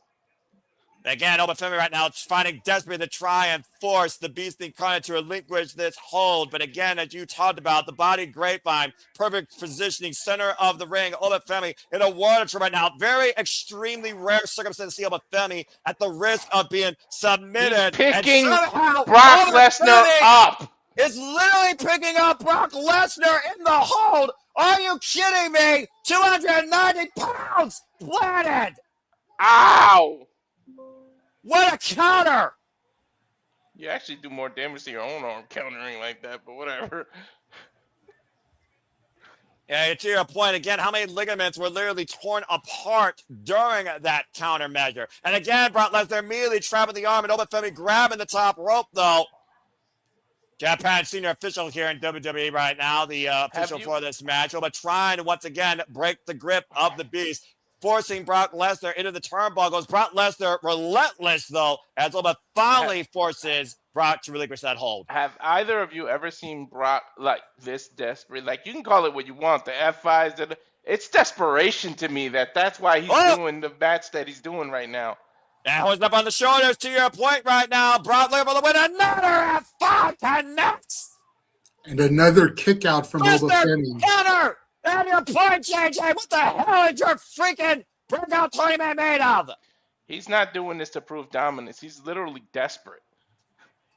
Take another look. That is 5. You might need a different count here tonight instead of suplexes. You might need to count how many F5s it will take to hit Italy for victory. Literally well, it's 4 so far, right? Yeah, that's right, JJ. That's 5, I think, actually. Yeah, I think that was the 5th one. Oba once again back to his feet. Brock Lesnar hoists up again. Up in the fireman's carry. Nope, counter. And again, Oba palm strike. And choke slam by Oba. And the cover. Side press in the front leg. Kick out 2 by Brock. That was very Undertaker-esque choke slam. You got to consider also the damage done to that arm. Was he able to hold Brock Lesnar? Oh, man! As high as he wanted and drive him down as hard as he wanted in that choke slam. As both men now on the outside here. Bro. Oh, boy. Brock is trying to do all offense and, like, no defense. I've never seen Brock like this. I'm about to say, Corey Graves and Michael Coleman get the hell of the way out of there, though. The announce table being rearranged. Oba Femi now, Irish whip, reversal by Brock, though. And Oba! German shoulder first into the ring post. That shoulder that was trapped in that Kimura. And again, Brock Lesnar with the Kimura hold. But this time on the outside of the ring.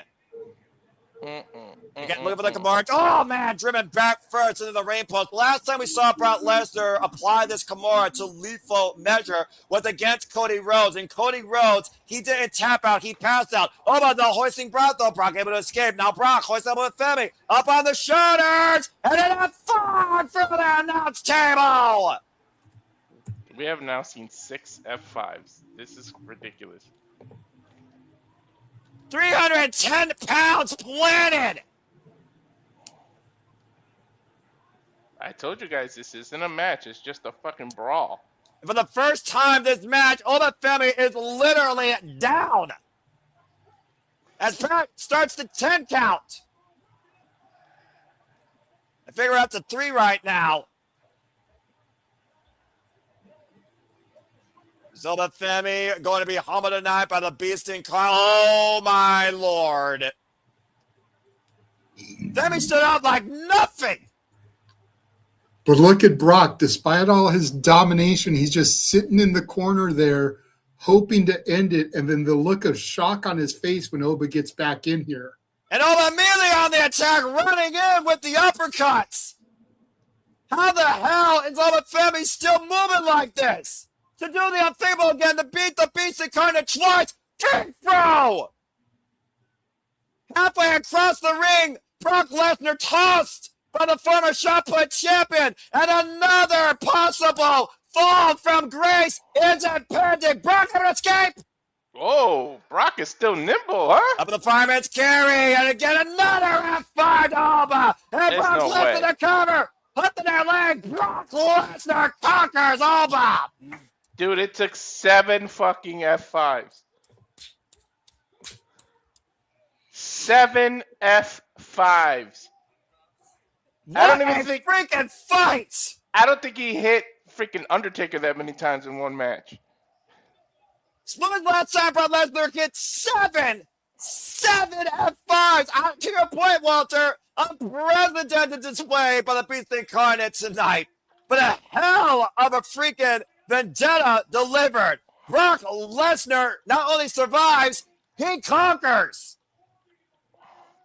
This is like remember when you played SmackDown vs. Raw and you store the finishers? He had all of them stored and hit 7 of them shits. And for all I know, he probably still had more left to give. But finally, 7 F5s took Femi down for the freaking 3 count. That was incredible. Yeah. That was, like I said in the chats, man, Lesnar has not been this desperate in 23 years. And I don't mean like the 2000 for a long time. Right. And I don't mean the 2002 when he was first champion. I mean 2003 when he turned heel, he won the title back, and Undertaker was getting ready to bow out as the biker and go into Survivor Series against Vince. That Brock Lesnar was desperate because he was fighting off Big Evil. Brock, dominant performance. 7 F5s, just beat the holy tar out of each other. But that was a desperate, dare I say, a scared Brock Lesnar. When Brock Lesnar is scared, I take a step back and go, oh, fuck. You know what I mean? Bad motherfucker, folks. Femi is the guy. And now we have a room for a rubber match, the 3rd match. Do we have it at Night of Champions? Do we have it, when do we have this? But yeah, 7 F5s. To Walter's point, it didn't take more than 3 and a concussion and a beatdown to take the Undertaker streak away from us. Oh, wait a minute, guys. Femi's still jaw-jacking Brock Lesnar. To your point, Jeff, it's 1-1. And again, Femi. What? Ooh. Another. Jesus. 1+1. You done. Oh, boy. Emphatic words by Brock Lesnar as, of course, he judges Femi. I also want to put this out there, by the way. The fact that Femi was favoring his left arm, to your point, Walter, that he worked with the Kimura, I think that was instrumental in Brock Lesnar escaping the freaking fall from grace. If that fall from grace would have hit, I think Femi would have went 2-0. I think the damage done to the arm literally saved freaking Brock Lesnar tonight. Santino in his own shirt. God damn it. There is no shirt that he literally won the freaking WWE Championship. The Canadian that is somehow Italian on WWE. Yeah, I love that he's in character. He's not even an employee at WWE anymore. Fucking hell. He's a WWE legend. He's a former WWE Champion. No, all right, what? it is what it is. No, What is what? it? What is it? did I or did I not, during Simply Predicting, ask you, what are the odds that we see Salvador Sincere, the FBI, or Santino Marella? 1 out of 3, and you got one right. But did I not ask you that question? Did I not You did. put it in the ether? You did. And we just saw Santino Marella. That doesn't We mean still FBI have isn't 2 there. matches. There is still time for possibly another cameo. But goddamn it, I predicted that shit. Simply, yes, you did. Simply put, As yes, we you take did. a look at Máscara versus please. Máscara. Okay. Standing Now, fucking let me ovation just of this say- match last night, dude. Let me couldn't- just say, I have not seen this yet. I do plan to go back and watch it probably later on today. Yes. But Triple Mania, Night 1, Las Vegas. You know, Walter. Vegas is right there, y'all. Just saying. Oh, Again, bloody hell. JJ, to your point, you and me especially, I never in my wildest dreams figured I would become a regular viewer of Lucha Libre, AAA. Never. WWE buys it.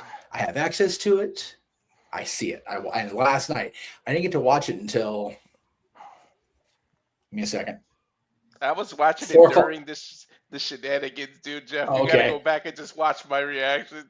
I definitely will. JJ kept fucking hitting the solo button in the middle of me. So I didn't get back here from work until about 3:30 because I clocked out at 2:00 this morning. God help me. But I watched the entire 2 hours of Night 1, and man, so good. And when you think about who the on-screen authority figure is, when you think about who's running creative, it just warms the cockles of my soulless heart that stuff like this is happening on our television screens on the regular. You mean the cackles? So let me touch on something you said there, because you mentioned a very key point, accessibility. Yep.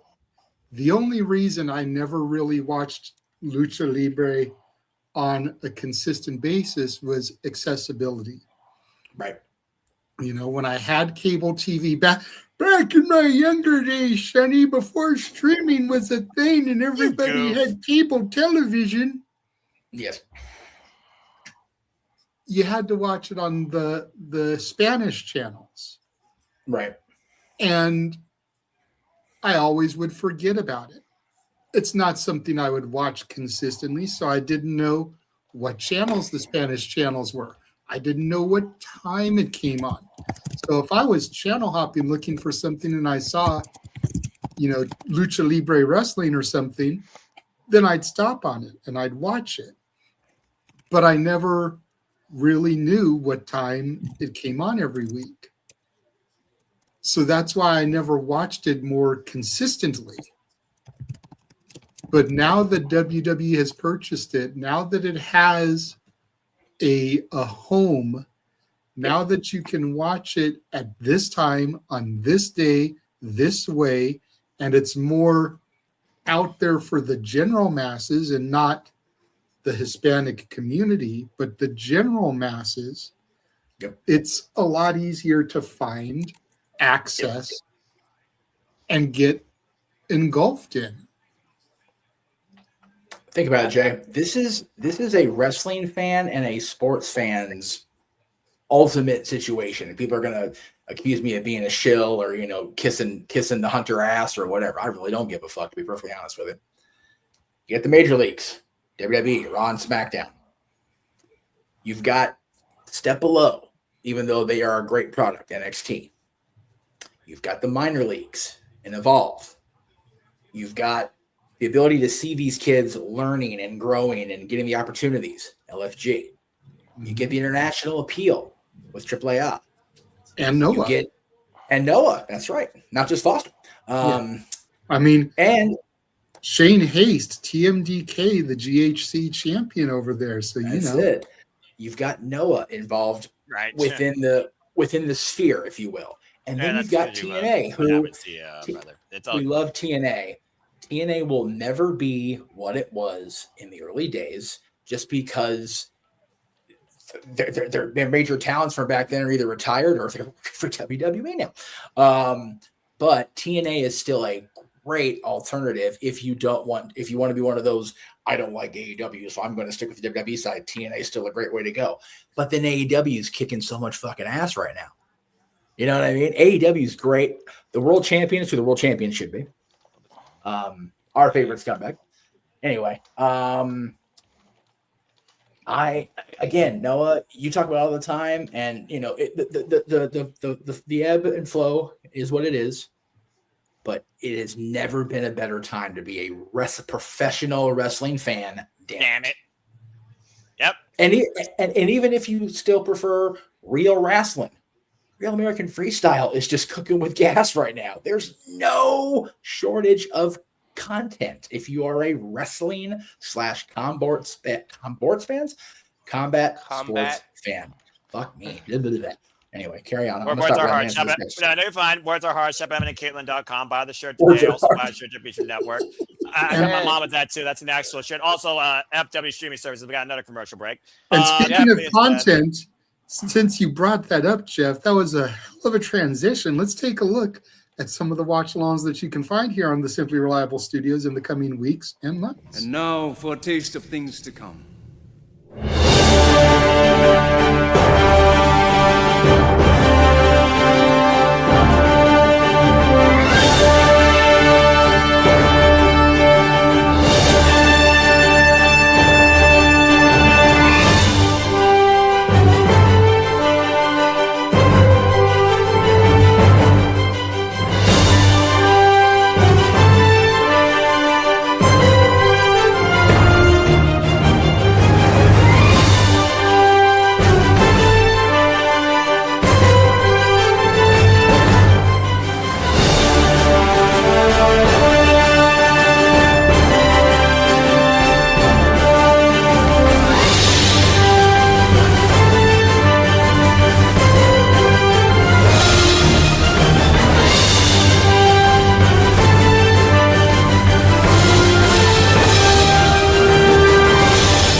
And as always, here at the Super Reliable Studios, we truly encompass, embrace, celebrate, engage, pontificate, analyze, and criticize, and react to the wrestling. And welcome back here once again to the Super Reliable Studios. Hope you all enjoying the conversation, reactions, analysis, and watch-along coverage. Thank you all again. Please like, subscribe, comment, and tell a friend. And again, if you want to dictate the conversation, super chat or PayPal the passions. It's as simple as that. Of course, we are covering Clash of the Night. Stay tuned, of course, tomorrow night, 6 p.m. Standard Time. Me and Papadino will be breaking it down, our Predictions League breakdown, live 6 p.m. Standard Time at the Simple Man's brand. And of course, we have further activities to come for you all in the upcoming weeks outside those watch-alongs with further interviews and shenanigans. So hope you all continue to be along for the ride if this is your first time. And again, you encourage a friend to tag along with. So again, after we talk about that recap nonsense, again, Brock Lesnar over Femi, damn. And again, the matter was the Kimura weakened the ruler that helped Brock Lesnar to the victory, if I'm being honest here, JJ, because I do think that Kimura, if it didn't affect Oba Femi's leverage of holding Brock Lesnar up, I very well think Oba Femi could have went 2-0. That's a fair point. I mean, that was a damn good fight. You know, my pop through in the chat, you know, about one move Lesnar. But it's like, I think it was everything it needed to be. It was very much a video game fight. You know, like was mentioned earlier, it was spamming of the finishers. Beep, beep, beep, beep, beep, beep, beep, beep. And I kind of found that hilarious to an extent, you know? Yeah, he pissed him off to the point he just wanted to break the man. we see it all the time in other wrestling companies, and I won't name names because there's a lot of companies that do it, where you see the same move over and over again during the course of a match. This was no different. It just was a more devastating move. You know, a lot of times, you know, the Usos, you'll see super kick after super kick. You count the super kicks. Super kick. Because they spam super kicks. Yes. You know, over across the street, it's the Young Bucks that do it a lot. This was just a more devastating move. It was a finisher. You know, so it's just, I didn't find it that big a deal. I didn't As either. long as it's not every match in the feud doing the same spot, then I don't have an issue with it. But they had to make this different from the first encounter. They had to show the desperation of Brock Lesnar, and I think they accomplished that. Yeah, so now what does Femi do with this? How does he, react to this defeat? The first time we've seen him witness and face defeat since arriving, of course, on the main roster on Monday Night Raw. I don't think necessarily he wiped out and got caught away by a high tide, never do service again, but I think the jury is out that he is going to have a very emphatic statement for a rematch. That being said, speaking of rematches, the rematches continue. Let's hang 10 with Ruca as we now look towards the WWE Women's Intercontinental Championship. Good luck, ladies. Of course, Ruca talking about someone that has been surfing waves of momentum and arriving on the scene, setting shore on Monday Night Raw and signing on the dotted line. Ruca, of course, former NXT Women's North American Champion, highly influenced by Lita, one of the final three, of course, in this year's Women's Royal Rumble match, and has already hung with Liv Morgan, Io Sky, and Becky Lynch. To the point, Becky Lynch was so in front of her game, she threw a hissy fit after getting herself disqualified at Saturday night's main event when the title wasn't on the line. Well, Becky Lynch is known for her hissy fits. Everyone talks about it. Sports Illustrated talks about it. ESPN talks about it. The Bleacher Report talks about it. NoDQ.com talks about it. Everybody talks about it. They don't just talk about her being the greatest women's wrestler. They talk about all aspects of Becky Lynch, excuse me. No, I heard that. But this is very much a do or die situation for Ruca. We talked a little bit earlier about whether Jade versus Rhea was a do or die situation for Jade. This, I think, even more so is a do or die for Sol, because ever since Sol got elevated, rode that wave to the main roster, she's wiped out every time she's tried to cash in and snatch someone's soul. Yes. She needs to have a good outing, deliver that move flawlessly, and watch her the new Intercontinental Champion. Otherwise, WWE fucked up in bringing her up when they did. Becky Lynch, and I hate to say it with my dad in the chat, because I know how much he loves Ruca. He's probably sitting there in St. Petersburg with his Ruca shirt on right now, watching this and listening to us. But facts are facts are facts, and I love me some Sol too. Well, that being said, Jeff, to JJ's point, Becky Lynch, now a three-time WWE Women's Intercontinental Champion, finds herself in her second defense night of this title after beating AJ Lee at WrestleMania after going for a hat trick of kerosene-level insanity against everyone's favorite super nerd again, AJ Lee. Get well soon. Thank you for everything. Oh, referee for this contest, by the way, is Jessica Carr. Of course, the referee that took the botched Soul Snatcher segment event has been the bane of Becky Lynch's existence for the better part of probably the last 2 years. But Becky Lynch, again, to her credit, she's beaten them all, whether you're a veteran or newcomer. And in her own mind, she feels that she is above them all. Talking about Ric Flair earlier, to be the man, you got to beat the man, as the man that welcomes Ruca to the big time once again. But this time with the title on the line, I do wonder if Becky Lynch will approach this more rather maturely and smartly, or even more desperately, to hold on to what she probably believes is her only right now relevancy. Because I got to imagine Becky Lynch loses that title, she's going to have even more of a midlife crisis than she already has already. JJ, I agree with every point except the very last one you made about Sol and winning the title. She needs to hit the Soul Snatcher flawlessly. That has not happened yet on the main roster. That's a little rough. She needs to have a good outing. I think Jessica Carr being involved in the match is definitely going to be what it's going to be, like it always is. But I don't think Soul losing and not winning the title ultimately kills her, as long as she has a strong showing and the finish is such. Wow. All right. Ruca, We're starting off on heavy. But as long as the finish flows enough where it makes sense and it's not another schmozzy shit like the other day on Saturday Night's Main Event or Raw, whatever it was, then I'm okay with it. I'd like to see Soul win. I love Soul Ruca. But if she doesn't win, I don't think it's career killing. I just think it's in the way it happens, not that it happens for me. Execution versus the accomplishment, according to Jeff Mudder from Meacham. It's so Ruca right now with the Widow's Peak curb stomp face first in the second turnbuckle. I tried, bro. And again, to your point, so Ruca, like I said, she literally just arrived on the main roster shortly after WrestleMania and officially signed on the dotted line a couple weeks later. Nice standing moonsault on the cover with the far leg and gets a 2 count. And it is one of those things where, again, you're already taking advantage of these opportunities within less than 40 days of what truly is the start of your WWE career. Yes, you did start in NXT, but at the end of the day, you truly don't begin until you arrive on either the red or blue brand of WWE. For me, it's a matter of, if Jessica Carr is involved again, where are we going? Like, are we going to see her and Becky hook up? Because if not, I'm kind of over it at this point.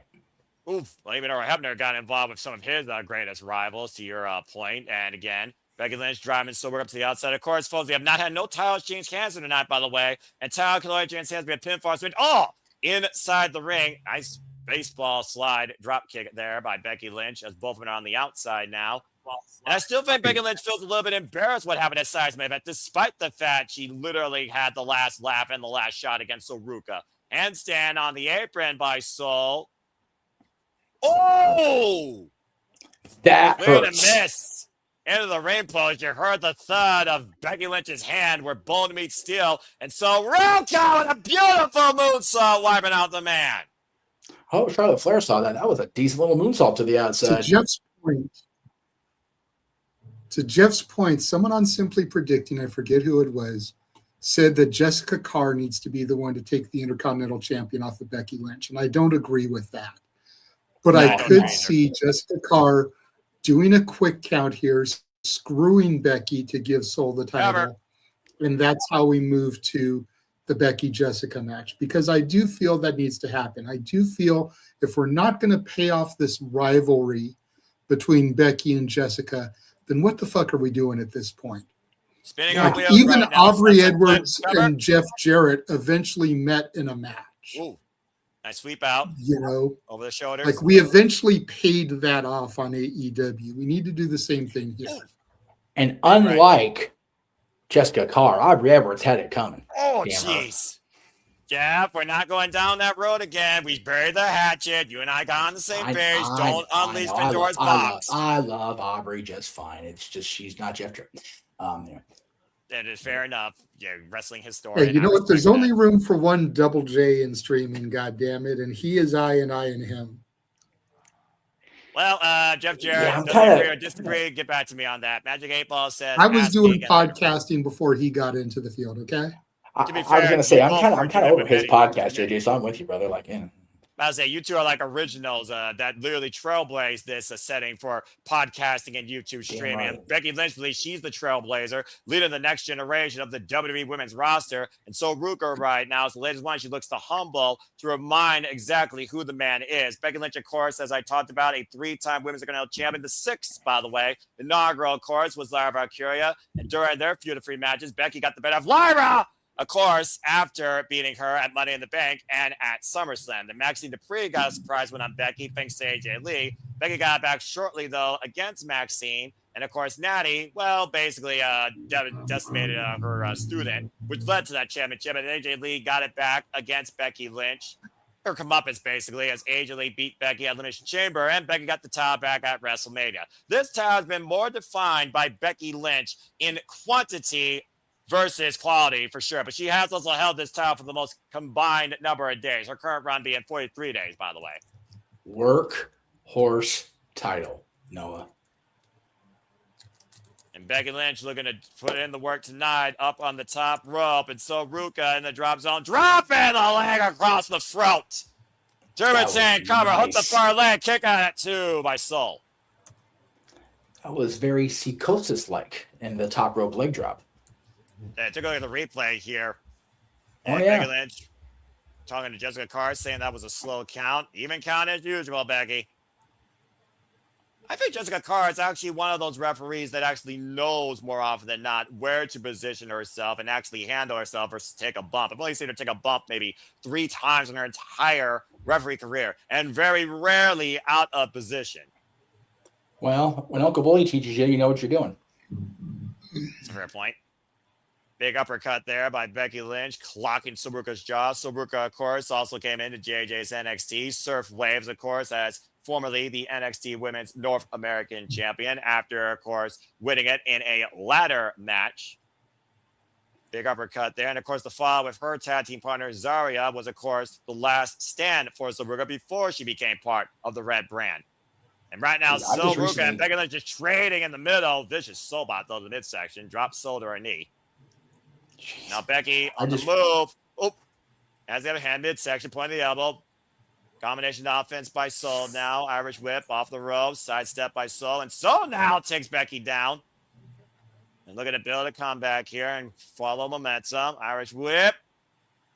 Face first in the top turnbuckle. Rebound German by the challenger. Got the champion reeling. And so Ruca up to the second. Beautiful miss out drop kick. I just recently re-saw that clip of Soul taking the bump off the balcony through almost only one table. Right. That was that Right, was knee strike connects. Hot stack cover and gets a 2 count, floating Becky like an accordion. Yeah, and she ended up with staples in her head with the process from that. It could have been so much worse. That was so scary. Well, again, when you literally have gravity as your only tag partner and what you're trying to present, or what you're trying to take as a bump, reckless abandonment could literally be your detriment or your benefit. No, hey, you know what? We have been proven in a WWE environment that having gravity as a tag partner is better than having God as a tag partner, because God walked out on Shawn Michaels. That's right. And right now off the same rope, looking for the assist. Oh, Becky with a side step, looking for the disarmer. Possibly Ginger Tommy, cross arm breaker.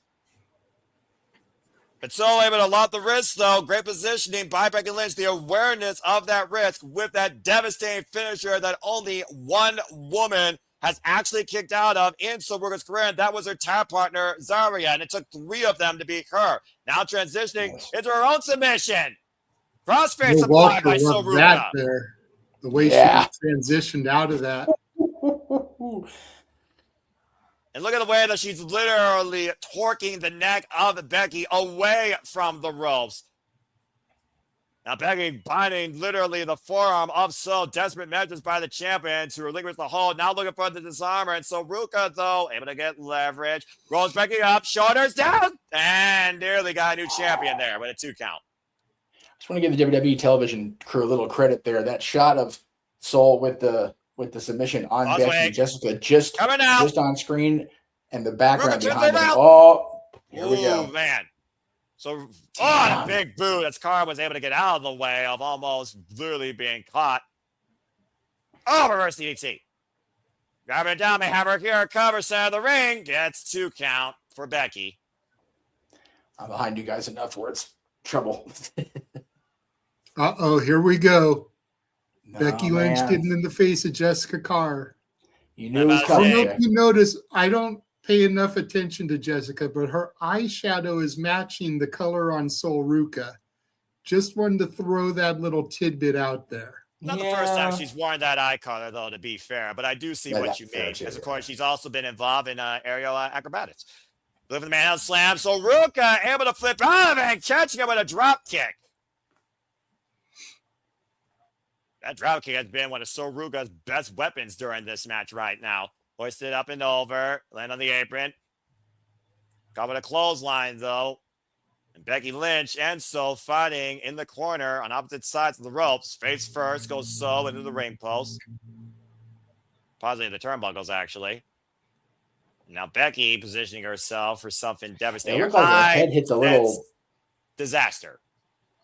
Like her head hit the little the bar between the LED board and the turnbuckle. That's rough too. I'm about to say that's not even a flat surface. Just call it what it is. No. Big headbutt though by Soul Ruca. Becky Lynch and Soul in the high risk zone, and Soul right now up to the top rope. Look at her send Becky down with the avalanche X Factor. Holy shit! Not everything I ever wanted. Never took that back. Stop that. Take a look at the replay here, Jeff. Jeez. I love the Sean sudden Waltman, stop with Becky Lynch's face in the canvas. That was a hell of an X Factor. You know, Mr. Consultant Sean Waltman's going, all right, I can fuck with that. Well, clearly, so Ruca is channeling her inner extreme. As again, we talked about how many people have compared her. And once again, Jessica Carr put in the ropes. Oh, no! Ruh-roh, Raggy.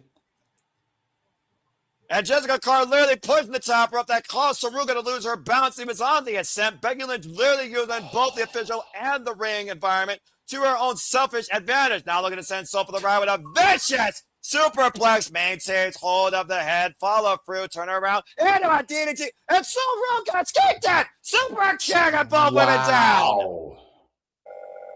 That's nice.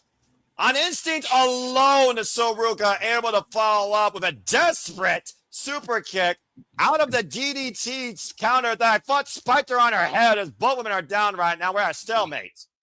Jessica Carr is breathing heavily internally, going, thank God that wasn't it, because that would have been on her. 100% on her. I'm about to say the pressure of a referee to actually hold the integrity of a match. I mean, that's got to be the biggest pressure versus anyone else on the freaking wrestling roster.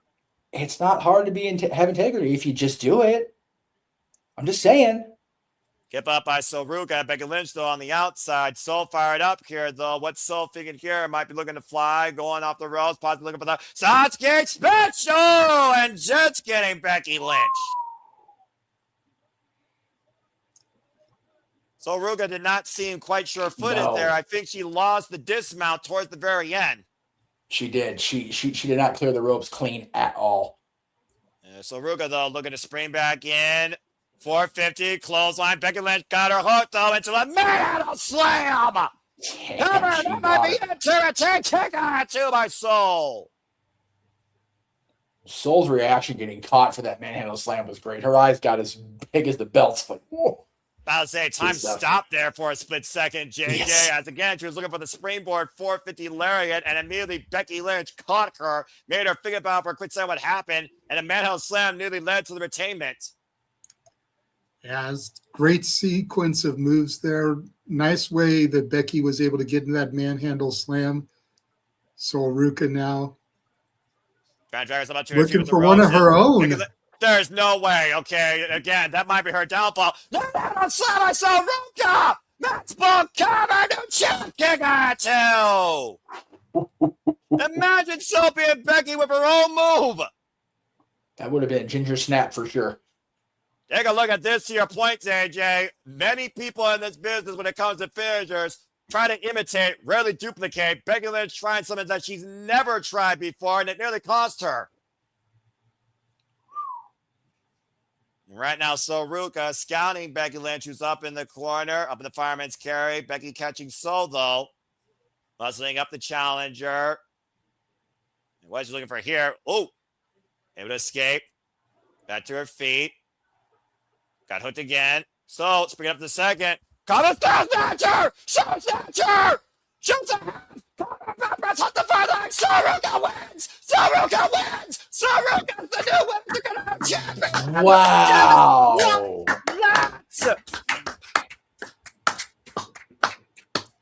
The cleanest Soul Snatcher she's done since coming up to the main roster. That Soul Snatcher worked out the man! Soul Snatch Becky Soul, and Soul Ruca is the new WWE Women's Intercontinental Champion! Yes! What a moment! Right on. Good for Soul. High fives all around for that finisher.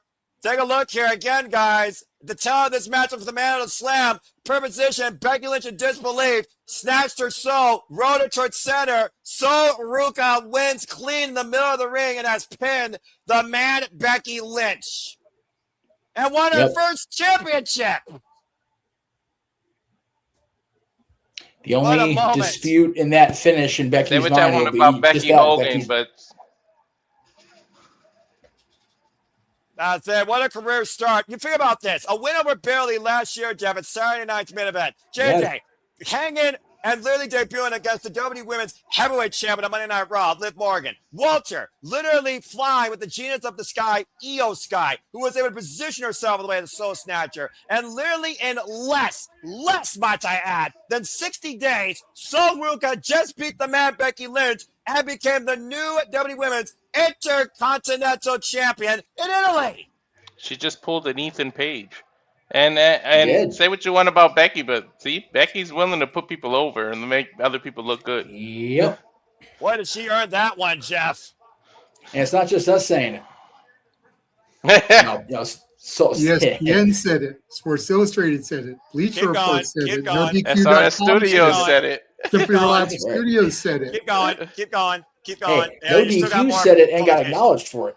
So, Rage of Wrestling said it. Keep going. Wrestling said it. Yes. Jeff Meacham Network said it. Keep going. Keep going. I'm just going all night. Whatever. Wasn't even accurate. Go on the list. Speaking of Ethan Page, genius of this guy. Oh, okay, you said, like I said, you guys are ahead of me. That's all good. At the end of the day, as long as there's at least somebody in sync, we all got our Page with the fixing his glasses and the middle finger. I love this man. And there's Lara Valkyria, of course, the inaugural WWE Women's Intercontinental Champion, also part of the same class, of course, as Ruca. Gotta be extremely happy for one of her friends. And I can imagine So and Lyra having a hell of a program, as of course Lyra laid the foundation for that title. Speaking of the foundation, the mecca, if you will, of sports entertainment, will play host to Saturday night's main event as the WWE takes over Madison Square Garden Saturday, July 18th.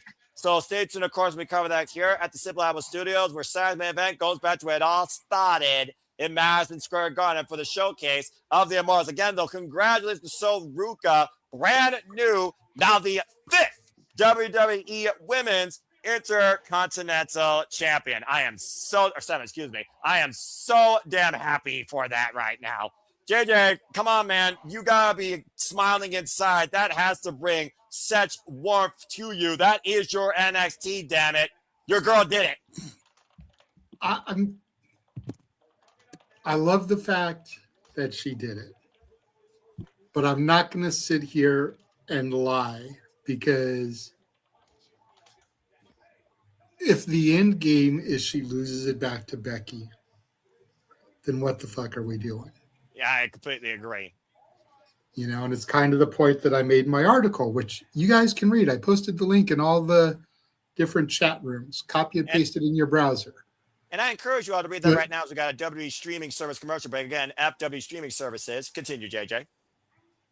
But if we end up just going back to Becky, then what are we doing? I need to see it move from Soul to somebody else. Yes. To somebody else. Yes. To somebody else. Yes. Like, we need to get away from the world title contender people fighting for the IC title. Couldn't have said any better myself.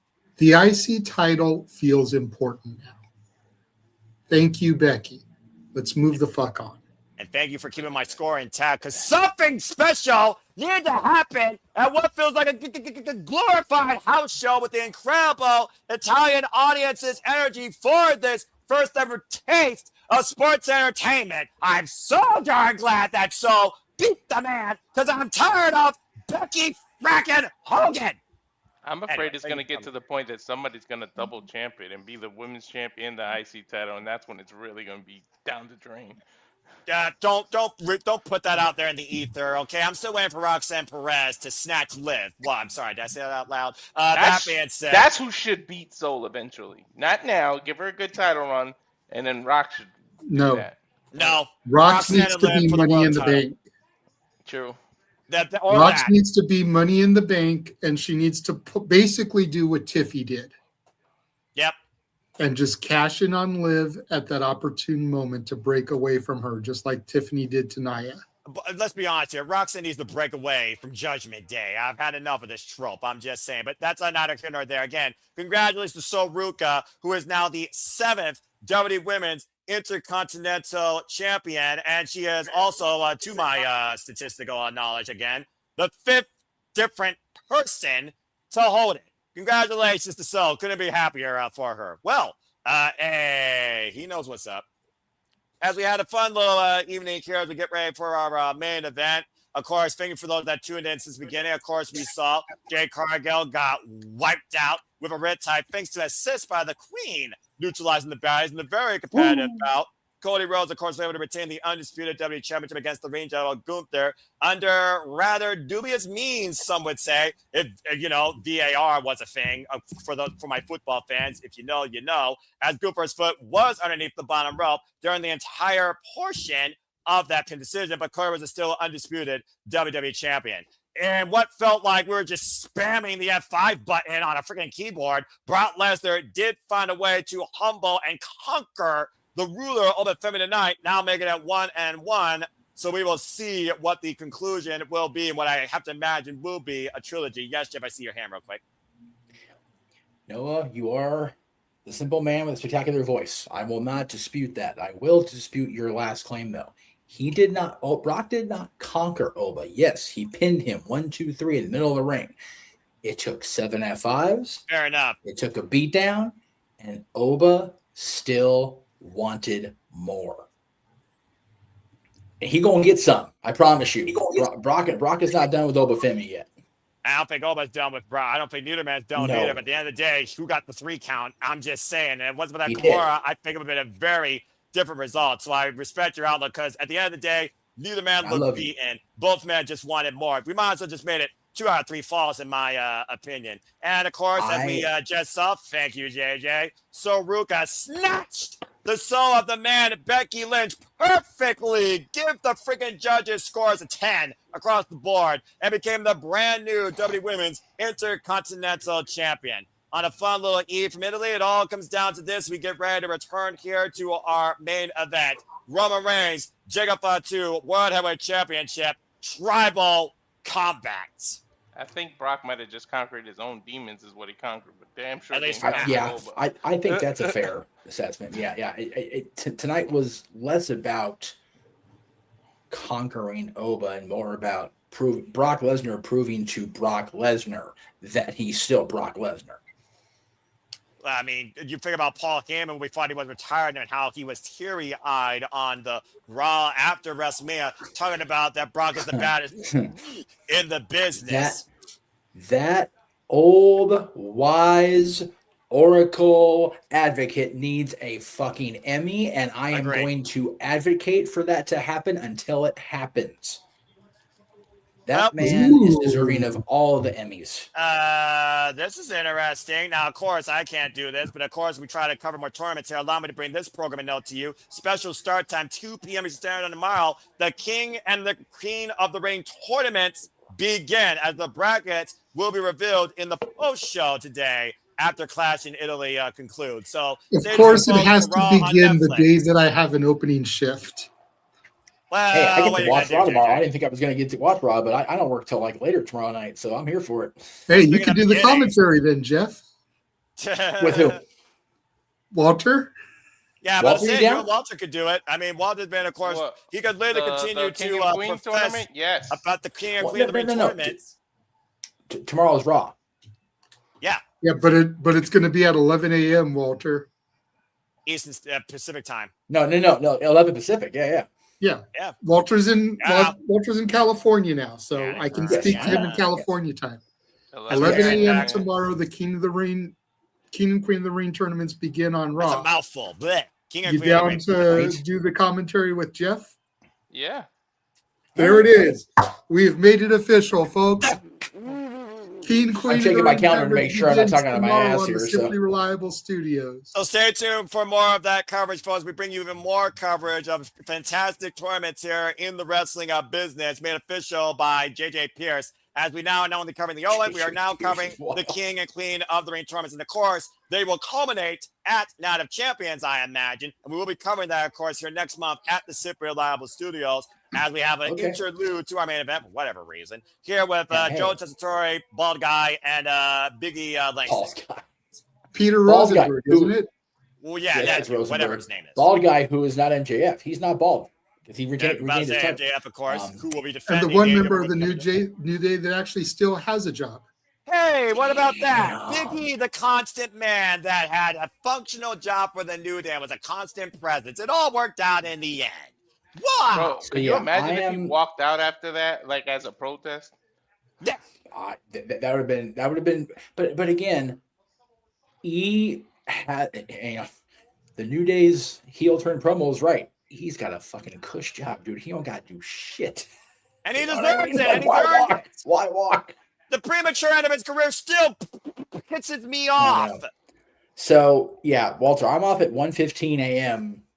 tomorrow morning from my shift tonight. So if you want to go to 11, I can go. All right. Yeah, let's go right at the start time so you can get a little sleep. Well, yeah. Like I said, my commute's 30 minutes, not 50 miles. So I'll get plenty of sleep. Yeah, I'm about to say, sleep is valuable. Sleep is something I'm learning to enjoy the commodity of as much as I am with game shows to offset the amount of wrestling that sometimes TV-wise I'm like, But anyway, this has been a very fun show tonight. What's not going to be fun, though, is the fact that Jacob Fatu has been an untamed freaking Samoan werewolf, hell-bent on taking everything from Roman Reigns with the World Heavyweight Championship at this point as interest. What started off primarily as the one accomplishment he wanted to provide for his family, much like the tribal chief believes that he provides not only for his family, but for families and families to come in this bloodline as the tribal chief. It wasn't about taking the head of the table. It was simply about taking Roman Reigns' title. And then it got absolutely freaking personal when he literally invoked Haku's finisher, that Tongan death grip, as we might be on the verge of a Nali family bloodline civil war that might literally be our Survivor Series War Game storyline to come forward. Of course, we've seen on Monday Night Raw and at Backlash, Fatu was all gas, no brakes, and unleashed absolute hell against Roman Reigns and anybody in his way. Friggin' referee, friggin' official, friggin' general manager, friggin' cousins, little brother, big brother, doesn't freaking matter. Nobody was safe for Fatu. To the point, we thought this man was going to be fired. Now tonight, it literally was the one thing that Roman Reigns said. He took a blood oath. He literally invoked the one thing that I can't back down from, where everything is on the line as we know it. Tribal combat. One way or another, one man will be acknowledged, not only as the head of the table, but as the World Heavyweight Championship. It all comes down to this, and the bloodline might literally change tonight as we know it. This is something that I was worried about the outcome of this match prior to the Intercontinental match. Sol Ruca winning lets me believe that Roman's going to retain, but I will not be surprised if there is a title change on more than one front here, because not only is the world title on the line, but the title of tribal chief is on the line. And does Roman take his usual hiatus? Or are we going to see him abdicate the head of the table? Very curious what happens here. Very invested. Well, Walter, to that point, though, can you imagine what Jacob Fatu said? Either way, he knows he has a job, so if he loses, he must serve Roman. Can you imagine Roman, though, serving Jacob Fatu, or the Usos, anybody for that matter, serving or acknowledging Jacob Fatu, though, as the head of a table? That's a very real reality that could happen tonight in Italy. He would have to, and he's usually a man of his word, but I don't know, back-to-back title changes? It's been done before, but we'll see. But, I mean, I'm not going to say Jacob has zero chance because everybody has 50-50 when it's a one-on-one, but I really don't see them doing it. But, you know, it'll be a pleasant surprise if they do. And, of course, JJ, to that point, Roman Reigns doesn't want the Usos to serve him. He wants them to be beside him on the same lines, on the same front. And they have been since Roman Reigns won the World Heavyweight Championship at WrestleMania against CM Punk. But it's also one of those things of being tribal combat. The jury is out because, again, the Usos have been assaulted by little cousin, by little brother. So I wonder if the Usos would do this, either on Rumor's behalf or their own, for the sake of the bloodline tonight. Again, it's more than just the championship. It's the bloodline as we know it. Fair, but every match Roman has won since becoming World Heavyweight Champion, he's had no outside interference. To his credit. So I would like to see him keep with that tradition here tonight. However, that said, let's not forget that 4 years ago at the first Clash at the Castle was the debut of one Solo Sikoa. Could history repeat itself? There are plenty members of the Inalpi Fatu family that are out there for the snatching, to steal a pun from the new Intercontinental Champion. Could we see a debut here this evening? It's true. The Anoa'i and the Fatu families are like the Waynes of entertainment. They're just never gonna run out, dude. There's Waynes are. I love that family. I'm not trying to get any heat with the Samoan dynasty, but they breed like cockroaches. I mean, it's like Fibonacci's number when it comes to how rabbits multiply. For every one Samoan, there's 2 or 3 other hard-headed ones that are just waiting to grace you on the friggin' bloodline in WWE. As we know it, there's no end in sight, but there very well could be a changing of the guard here tonight. To your point, though, it is tribal combat. The pride of the tribal chief himself, more than just the Ula Fala, it is the position, it is the responsibility, it is the guardianship, it is the World Heavyweight Championship. It is everything that Roman Reigns has worked for in his career and in his life, as we know it. On the line tonight against what really was a rabid outsider that only wanted the riches and might take everything that comes with it. I gotta do that comparison. I'm gonna do the Anoa'i tree and the Waynes tree, because the Waynes in acting and comedy are the same thing. It's just like, holy shit, there's a bunch of them. As long as they keep fucking, ain't no stopping. Accurate. And I've already seen Fatu too at SummerSlam 2024, and we all know he's been very vocal about this bloodline relationship. To that point, Lance Noy is another one as well. Sean Maluda is another one as well. And for all we know, there's another Samoan we never even heard of that could be on the prowl as well.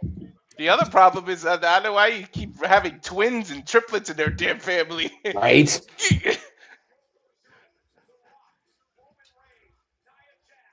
Yeah, but I think Roman has 2 sets of twins. I feel like there's more sets than we actually know, honestly, despite the fact we saw that graphic. I'm just going to leave it at that. I feel like that graphic is out of date. You can only imagine what's going for the head of Jacob Fatu right now, channeling literally his inner Samoan with the attire that he's wearing here. And I think Jacob is a Fatu, but I think he has 6 kids, I think, or 7. So like 7 little girls. He is the only man in his family. Household, I mean. Oh, boy. God bless him. Well, that's how it is when I was in church. The pastor has 7 girls, and then they all the grandkids are boys. I was like, geez. I am glad that Roman Reigns, literally to JJ's point, did go back to the roots that brought him to the dance in the first place and literally do it on his own, including bringing back his old tribal chief theme.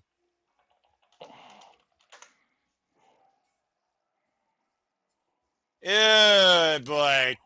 You know, after WrestleMania, the fact that Femi was the first name mentioned on the post, so Jacob Fatu was the furthest thing from my mind to be involved in this championships conversation. And yet here we are, literally a month and 2 weeks later at Tribal Combat. The long walk down to the ring that Roman Reigns has literally not only become accustomed to, but has literally owned himself for the better part of now 5 years.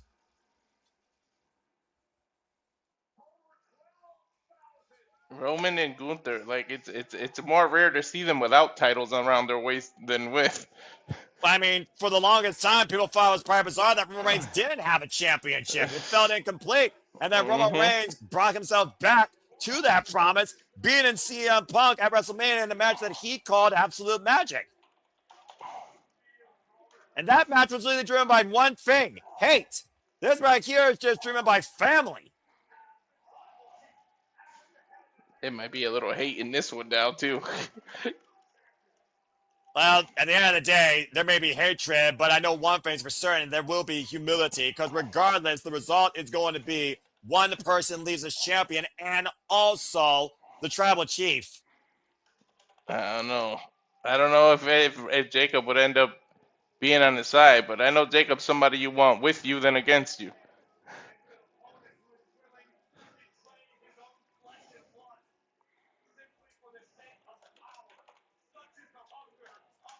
Power and glory, much like Swerve Strickland, cause a man to do devious, dangerous, desperate things. And that is definitely the story of Jacob Fatu the Ninth. To your point, Walter, we've seen this man go against his own family in the Usos to literally get his hands on the tribal chief. There is no reasoning with Fatu. There is only one decision remaining. It's going to be interesting because this is his first tribal match as a face, so we got to see if there is no interference and you keep it going like JJ said. To be fair, in my opinion, this is the first true tribal combat I've ever heard of in the wrestling business, despite the fact I saw the first one that was a snooze fest at SummerSlam 2024. This right here is about as tribal and personal and as rooted as it gets. A man with everything, and a man that just wanted something that might literally gain everything. A man with everything. One man has everything to lose. One man has everything to gain. Yeah, who's more dangerous in that situation, though? Roman Reigns and the degree of responsibility that he holds, or Jacob Fatu and what he wants to earn besides the gold? And shout out to the 300 plus of you as I just acknowledge that number real quick as you all continue to make this possible to persist and pursue and the passion to continue to perpetuate here as we get ready for our main event here this evening from Clash in Italy. There we go with the chance. Well, soon enough, it might be the last time you acknowledge him. And at the end of the day, Walter, to your point, some people might call it a foregone conclusion. 99 out of 100 times you might call it a foregone conclusion because how you bet against Roman Reigns. But the fact of the matter is there is never a 100% certainty when it comes to what happens inside that ring, especially against the tribal chief. And Jacob is one dangerous individual. Took an entire army to last beat Roman Reigns. Let's see if Jacob Fatu can do it on his own in tribal combat.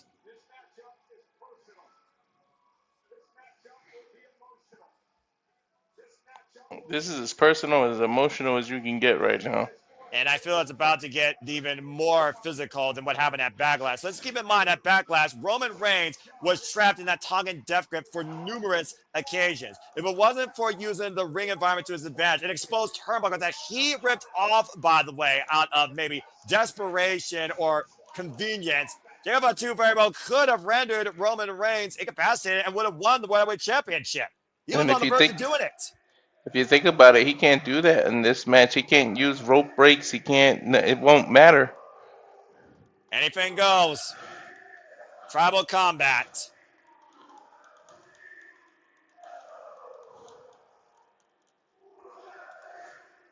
Very unique chants here. What the hell are they chanting? Plus.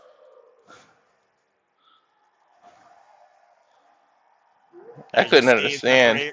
Again. Different type of crowd here, folks. As the head of the table is also on the line. As you see the referee holding up the Ula Fala passed down by Alpha and Sika, the wildest of the moments, to Roman Reigns when he took position at the head of the table. The bell Reigns just rang. Officially underway. Here we go. Big fight feel. Might as well call it the Clash of Cousins. Right? Clash of Cousins and Clash of Italy in our main event for Dude, everything as we know it. I feel bad for any of the kids in this family that ever had to do like those family projects they used to make us do.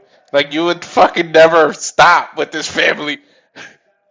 Well, but the problem is, they do a family tree thing. The Rock had one displayed in Vegas a couple years ago. It's like, boop, copy paste done. Yeah. Please. I got this shit. Conveniences of technology without Ancestry.com, according to Jeff. Don't need ancestry. The final boss provides. And fair enough. Jacob Fatu, of course, former United States champion, former MLW National Openweight champion, House of Glory Heavyweight champion, an MLW World Heavyweight champion, a reformed man that served his time behind bars, as that past no longer defines him, but the future may very well be written for him tonight. And he never runs or hides from that and makes no excuses about that past life. Drew McIntyre learned that the hard way at WrestleMania, to your point, where Jacob Fatu knows how to handle himself in unsanctioned fights. Mm-hmm. Another time here in the early going as these two men lock him. And of course, we saw the testament of strength and fortitude that Jacob Fatu was able to show and produce against Roman Reigns at Backlash.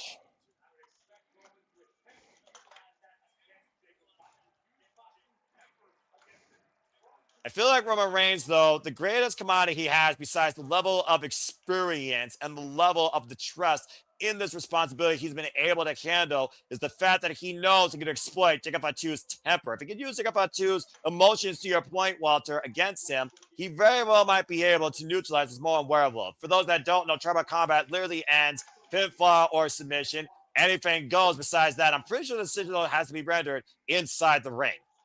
Inside headlock being applied here.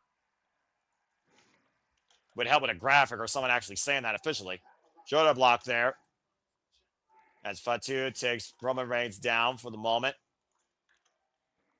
Now Fatu up the ropes to drop down. Of course, Fatu saying that you didn't call me. And Solo Sikoa was the one that gave me this opportunity, but Roman Reigns was the one that said he signed off on that. And to your point earlier, anger is a double-edged sword because it can fuel you, but it can also damn sure work against you because you make dumb emotional decisions. And again, neither man could afford to make the mistake that cost them everything here tonight. There is no tomorrow the same way for either man, regardless of result. One man serves the other. One man is the world heavyweight champion. One man is the one that you will acknowledge, period.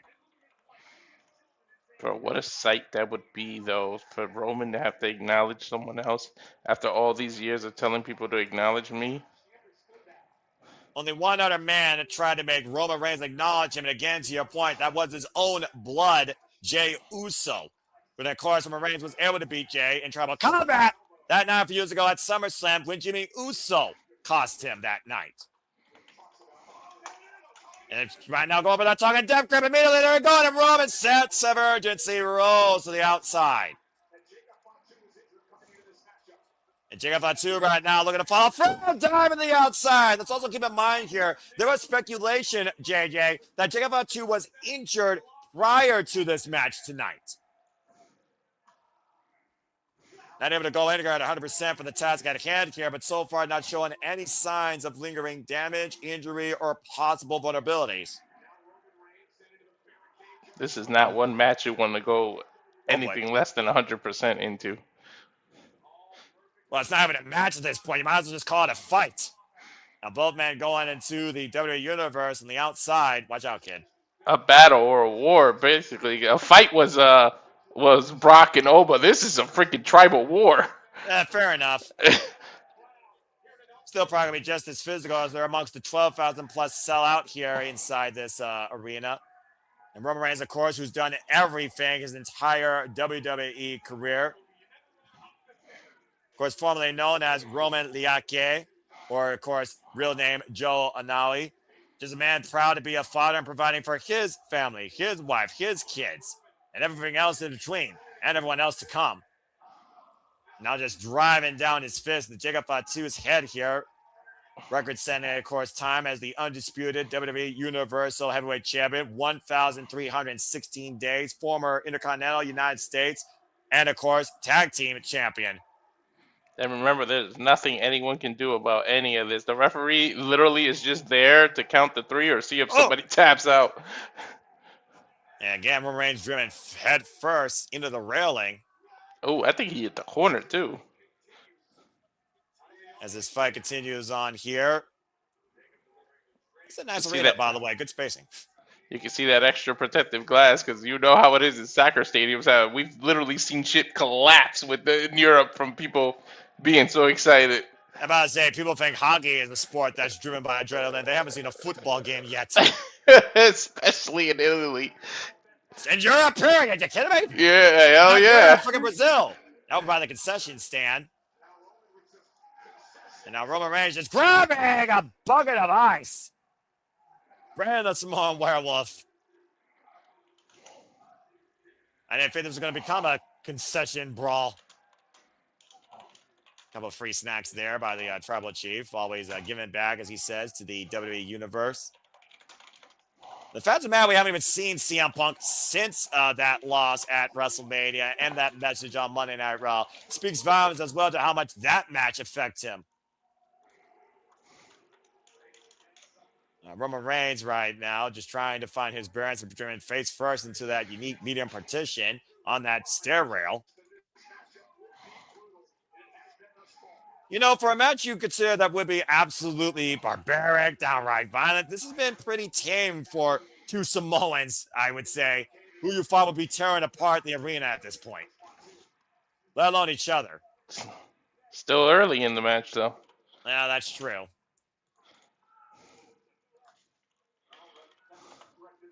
Again, referee to your point, can't do nothing. Jacob Fatu can take as much time as he please, but also this very much is like Roman Reigns' playbook. Slow and methodical and just breaking down his opponent. Crowd already chanting for "We Want Tables." That's a freaking sentence you can understand in any language. Yeah, but once again, by the Samoan Werewolf. Who's going to be the head of that said table at the end of this match? Well, That's eventually, what the question every is. family's got to have a changing of the guard, I would think. You know, you got to trust the future to somebody else. There's a reason why wills are literally existing. No emotion there right now. Jacob Fatu is looking for someone in Roman. Oh! Big right hand. And looks like Jacob Fatu was looking to go for a tail, but instead said, hell nah. Face first, and again, you cannot give Roman Reigns the luxury of time to recuperate, especially when he's in Tribal Chief mode. Okay, I like that Dirty Dom sign that looked like the Pringles logo. Roman, as always, that needs to be a T-shirt. Doesn't WWE make enough T-shirts as it is, JJ? I'm just saying. Yes, but are they not a merchandising conglomerate? Are they not about business? Well, that's fair. And again, this is about as personal as family business gets here. Now, Fatu bringing a table up. About to say, Fatu literally a walking weapon in himself. You just got to look at this man's career, not just in WWE, but also on the independents. And Roman being literally sung like a choir by the 12,000 plus in attendance here. And he's laughing. He's loving it. Of course, he's in full control right now. This is literally Roman Reigns' territory. You're in Roman's world. Wee woo, wee woo. Big right hand by Fatu, and Fatu driving Roman Reigns face first in the steel ring steps. And again, driving Roman shoulder first into the steel ring steps.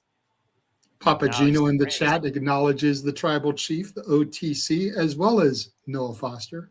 It's not about me, it's about wrestling, but I appreciate you all regardless. Appreciate you, Papa Gino. I'll see you tomorrow for Prediction League Breakdown in collaboration, of course, with the Papa Gino Network. And stay tuned for his form, of course, Major Push Wrestling, bringing the Major Push to Wrestling, 7 p.m. Eastern Standard Time, live Wednesday nights at the Papa Gino Network.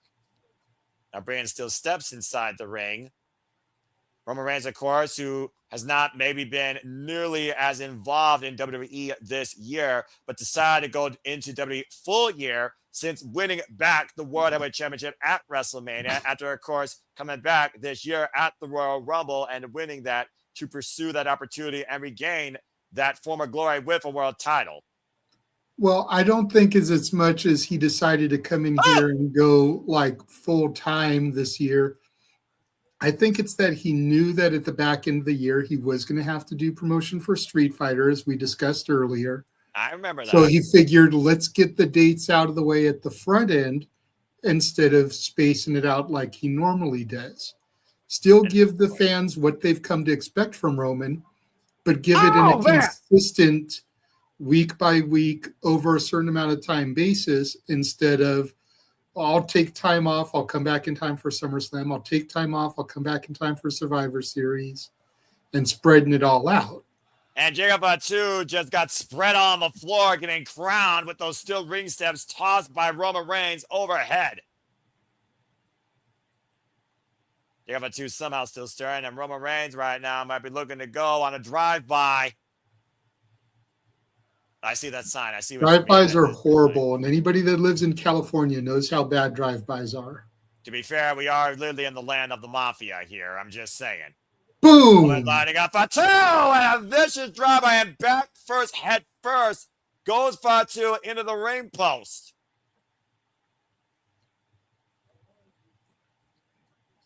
Reigns just I don't remember Akuma doing a drop kick like that, but I could be wrong.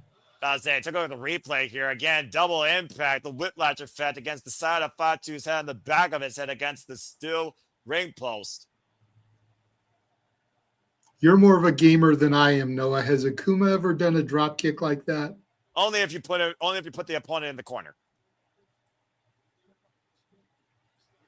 And mostly it's on Marvel vs. Capcom, not really the Street Fighter game. Okay.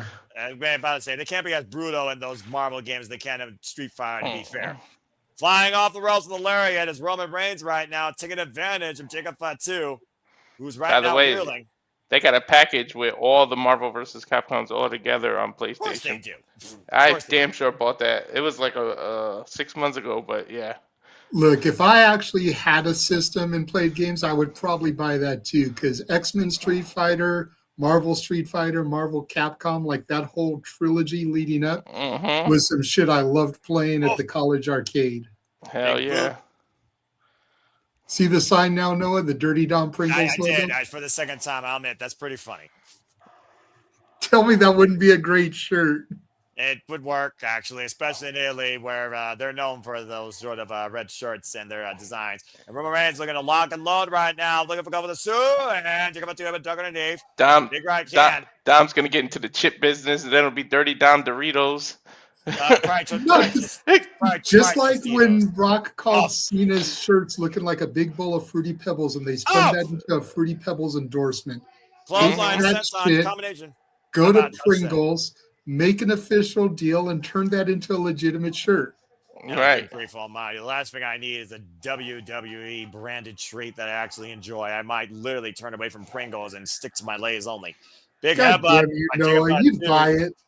No. You'd be sitting here on Simply Predicting with a can of original Pringles with the Dirty Dom face on it. I kept attack. No. Your bottle of Prime, your Slim Jim. Oh, I stopped drinking Prime after freaking WrestleMania 39. I got tired of that stuff. Remember those little triangle Doritos, man? The 3D ones? Woo. Yes, the Doritos 3Ds. Yeah. Up. Oh, bro, that Superman punch. Roman the cover of the near leg. Take it. 2 by Fatu. Dang. Set an impact there by Roman Reigns. Besides, I already told you, I'm a Red Spits guy. Take a look at the replay here, though, as he threw him off the rope with a Papa Samoan drop and instead got dropped by a Superman punch out of midair.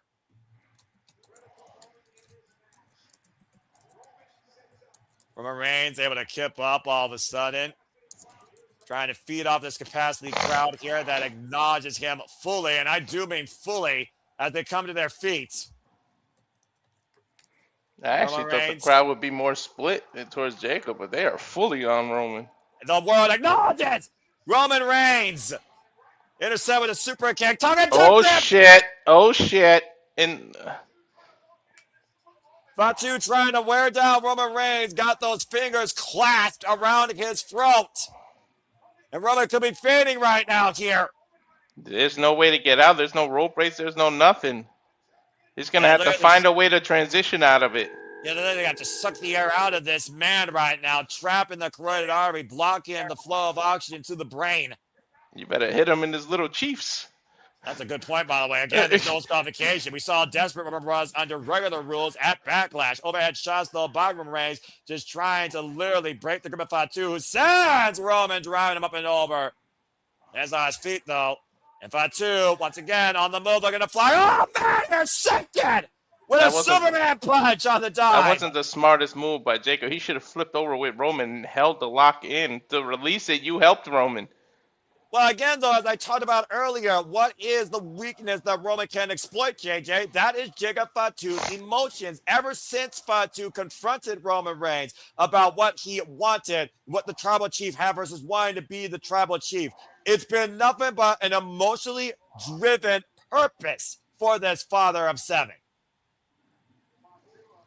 To your point, the emotions, capitalizing on Jacob's emotions, he's trying so hard to be good, to succeed for his family. He's trying to take that step to the next level. And a victory over the tribal chief cements that for him. It raises his status. But a victory over the tribal chief doesn't come easy. Look at the people that beaten him. Look at the people that and what they've gone through after beating him. Mm-hmm. And as dads ourselves, you can't really blame him for having that motivation. Family's a hell of a motivation to do things beyond what you think are normal means. What the hell? What is Roman thinking? He saw a Singapore cane and said no. He saw a steel chair, said no. Now he's got this toolbox. It's like an electrician's toolbox. What the hell? Tools of destruction right now at hand. Oh. Driving down on the hand of Jacob Fatu. Not just any hand, but the hand that applies the tongue of death grip. He's trying to make it less of a weapon now. And about saying now, literally pulling out whatever was inside that toolbox here, dumping out the contents. I think I saw a steel chain in there. And a sledgehammer. Dude, but you're taking the weight off. Well, either way, that thing is going to weigh something. That's a solid metal toolbox, yeah. Walter. I'm just saying.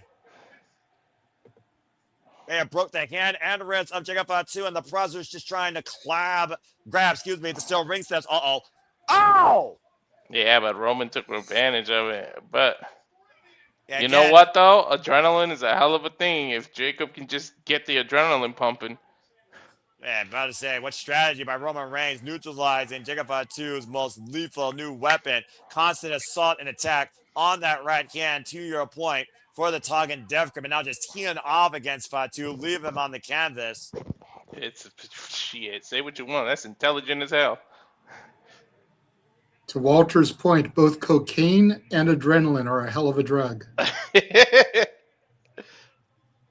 Again, when everything's at stake here, though, you need to throw everything against your opponent. You need to throw freaking conduct out of the window. And it's tribal combat. You don't have to show any decorum. This is where you can be your most savage. Paul Heyman used to warn us how dangerous Roman Reigns is when you literally try and threaten the livelihood of his family. And that's literally what Jacob Fatu's done here tonight.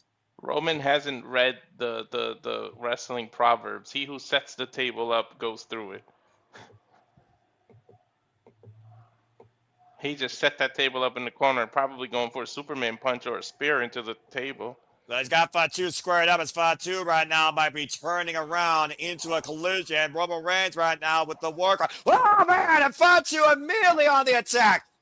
Just colliding into Roman and follows up with a shade of Umaga with the running hip attack in the corner, crushing Roman Reigns. Again, though, the thing about Fatu, to your point about the strategy, how much damage does Fatu actually face or feel for the long term? We've seen how quick this man can recover, and uh-oh. He's going to hit a running hip attack, isn't he? Speaking of quickness, by the way, Roman Reigns was on the blunt end of this alongside his cousins, the Usos, on the Monday Night Raw, just literally 2 weeks ago, 3 weeks ago, to your point. Still trying to get feeling back in that kid right now. And Jacob Fatu right now on the move, and Roman Reigns runs into him with a Superman punch. And he ran into it. On top of that, more momentum for Roman. That's the third time now this match that Roman Reigns has intercepted Jacob Fatu freaking offense with a Superman punch. It's almost like it's kryptonite at this point. Oh, TC. Exhausted Roman Reigns, though, as you can see him right there. But if he goes crazy, Noah, will you still call him Superman? Or be his kryptonite? Now, Roman Reigns right now maybe squaring up Jacob Fatu for his own running. Spear through the barricade! Oh my God, the security was calling to that. Yeah, security crushed underneath that partition. Yeah, they're workers. They know how to take bumps. Uh-huh. Well, they're paid to keep the peace, and there will be no peace here as they endure the chaos. Roman's got to be exhausted. So you guys got to remember, he is on a permanent medication to keep leukemia in remission. So that medicine will wear you the hell out. The longer a match goes, the more exhaustion he has. Yep. To your point. Ooh, And Roman Reigns again with the war cry. Spear! Cover to retain the title! Kick out 2.5 by Fatu. Bro, that was literally the last second you can kick out. Thank you, Walter. You mentioned his medication. I forgot to take my antibiotic today. So I just took that shit real quick. I'm about to say, JJ, please take care of yourself from it. To anybody out there, take care of yourselves to protect. Well, I've only got 3 more pills that I have to take. I'm almost done taking them. It's because this event started so early it threw you off your normal regimen. Yeah, accurate. And speaking of being thrown off, Jacob Fatu's been thrown off his game, Seriously, especially with 2 of those I spears. woke up, took a shower. Oh. I woke up, took a shower, filmed something I needed to film, corresponded with some people via Messenger, and then jumped in here. Like, I completely was off my shit today. Exactly. But shout out to the 320 of y'all that are watching us right now. Mind numbing. Right? And For this this isn't even glorified house show, right, Noah? that's exactly what I was gonna say. It's not even a big board. We got that many. Well, again, it's WWE. They're the most recognized brand on the planet. And it's also in the afternoon, not the evening. And it's also Sunday. And usually Sundays are a day of rest. Uh-oh. Noah. Okay. Deja vu, Noah. About to say. We were talking about Slim Jim earlier. See the Slim Jim table in the corner. And another turnbuckle exposed. And it looks like Roman Reigns might be turning the ring into his own lethal weapon. Well, it's tribal combat. It's all legal. Surprised it took it this long, though. But again, I don't think Roman Reigns necessarily needs to do this, but at the end of the day, it might be what he wants to do now. Because again, Jacob Fatu is barely stirring. But the irony, if Jacob can use that against him, remember this is how Roman defended the title. I'll tell you that again applied. Again, though, the fingers, the damage done to the hand, clearly being seen here. To your point, Walter, Superman punch. And Fatu, though, somehow literally willing it off, and again runs to another Superman punch. And what the hell is this werewolf on? He didn't hulk up, he tongued up. Face first in the exposed turnbuckle, though, and another exposed turnbuckle. Roman Reigns on the move and on the attack and off the ropes. Spear by Fatu! With Roman on the run in, cover! Back leg kick out 2 by Roman. He hit a rotating spear. The way that Roman hooked Jacob's arm as he kicked out, I thought he was going to backslide him there. Yeah, me too. Yeah, again, too much taken If they out of show both it here these in the men. replay, watch. See the way he hooked the arm? I thought he was going to slide him over and get the 3 count that way. Well, clearly a lot's been taken out of both these men, JJ, but that would have been a great countermeasure, but Roman Reigns was unable to capitalize off that sudden impact. And now Fatu looking to spring up to the top rope with that big moonsault crashes into the canvas. That's why they call it high risk. Disastrous move by Jacob Fatu, and Roman Reigns once again in the driver's seat in position. That table's still there, by the way. Roman Reigns again, though. Fatu in the center. Pop up. Samoa drop connects finally by Fatu. And now Jacob, little stumble step, though. Spring up again to the top rope. Hits the Samoa werewolf moonsault. New champion cover, level 2 count only. Oh, the low blow kick out. We remember that? Yep. About to say, I want to see a different angle of that, though, but clearly you can see it on Fatu's face and Roman Reigns' desperate saving grace. That was a low blow kick out. We've seen that before. That's shades of the old Roman. And at the end of the day, like I said, Tribal Combat, it's legal. Desperate, but legal. Let's take a look at the replay here. Fatu literally crawled in the cover, and yep, that was a straight up low blow to kick out of there.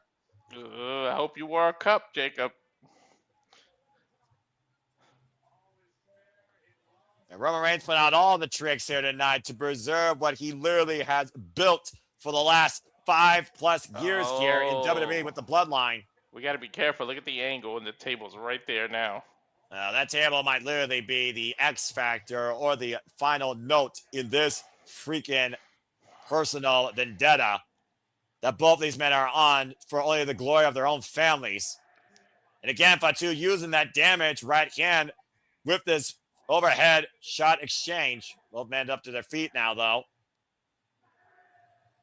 And someone's got to give her eventually with these two proud, wild Samoans. And again, Tongue and Death going to apply, but again, can Jacob Fatu firmly keep a hold of it, though, and render Roman Reigns to passing out. And again, the Roman breaks away. Face first, the exposed turbo goes Fatu. And Roman Reigns now relentlessly driving Fatu into the exposed steel. That might bypass the Samoan rule. Don't hit him in the head. If it's a steel post exposed turnbuckle, maybe you can. And Fatu, though, still out on his feet, staggering. Roman Reigns in the middle. Spear through the table! See, not even the Proverbs can't even be followed by Roman. He set the table up, and yet he put his opponent through it. And Fatu exploding through that table, left in its rubble. But Fatu to his feet first. Yeah, how the hell is that even possible? Again, you talked about before when you're fighting for more than just yourself, and Roman Reigns on the move. Super Spear Cut next. Cover on Fatu, and Roman Reigns is still World Heavyweight Champion Tribal Chief. Told y'all. He rolled like he kicked out, but it was just too late. Jeez. Short of running him over with a truck, Roman literally had to pull everything out. Talk about a grind to the finish. The Samoan werewolf will now be reduced to nothing more but everybody else that has faced Roman Reigns in WWE. Someone to acknowledge him, but more importantly, as family to a degree, now someone to serve him. But did Roman really win, or did he just survive, Jacob? Well, Doesn't matter. About to say, Jeff took the words out of my mouth. Acknowledge Roman Reigns, still your tribal chief and world heavyweight champion. Yeah, if it's in the contract that Jacob has to acknowledge Roman and he doesn't, what now? You know what I mean? Well, Jacob Yeah, did say prior to this that regardless, I'll have a job. Nothing will change as far as that goes. What that job involves, though, well, humbled in defeat, Jacob Fatu certainly might be. But again, you'll find, I'm sure, tomorrow on Monday Night Raw, after surviving everything rumor could throw at him, except CM Punk's undoing that running super spear to become victorious in tribal combat. Shit, we haven't even seen Punk since he lost to Roman either. Nope. And that's just that swan song note on Monday Night Raw where you never know where a championship opportunity might fall into your lap and present itself. This is valid.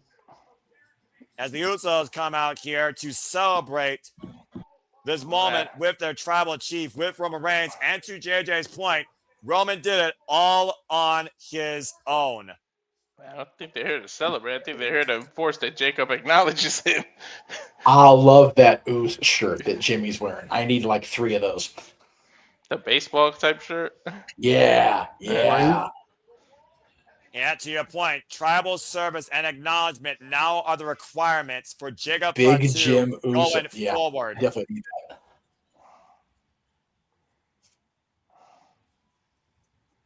Jacob Fatu thought it was a hard time getting into here. It's going to be a hard time now living in here.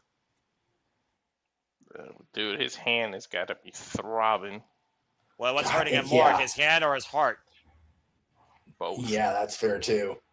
The answer is just yes. But just think about that. Jacob Fatu was always going to be the Anawahi that never made it to WWE. He was always that loose cannon. You could never predict what he was going to do. He was uncontrollable.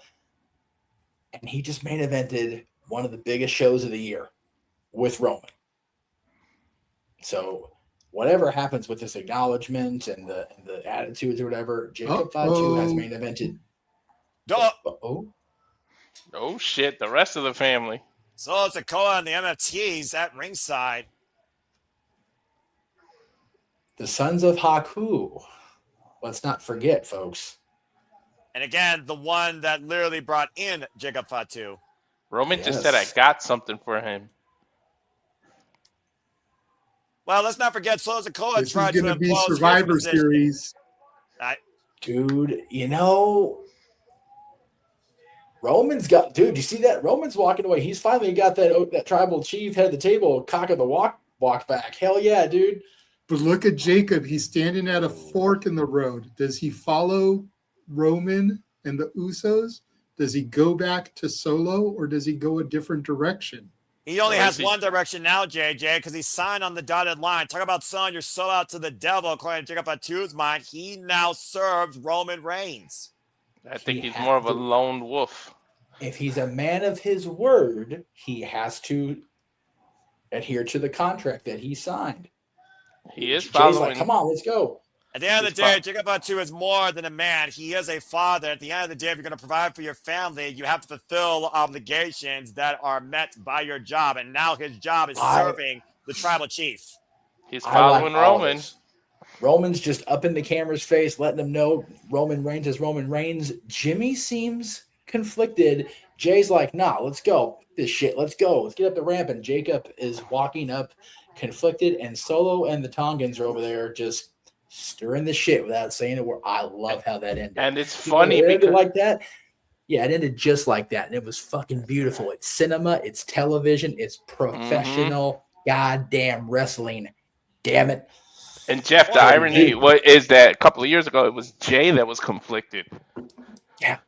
And he's within the family. And here we have the other side of the family now serving the tribal chief. That being said, as Clash in Italy comes to a close, thank you to the 326 of you that tuned in to our watch along this evening. Again, stay tuned for our particularly breakdown tomorrow night. Me and Papagino, last minute standard time. And as you heard by JJ Pierce, now official, we will be covering the King and Queen of the Ring tournament, and they start tomorrow. So stay tuned as Walter and Jeff take the microphone of commentary, of course. And we'll also talk about the brackets here for the King and Queen of the Ring tournaments and covering the opening matches. But for now, on this Sunday afternoon from the States, I bid you arrivederci. For Walter, JJ, and Jeff, and the Seminole Foster, thank you to the 326 plus of you that tune in. Until the next time we're on your feed or in and out of YouTube on your screen, make a pause and pat in life.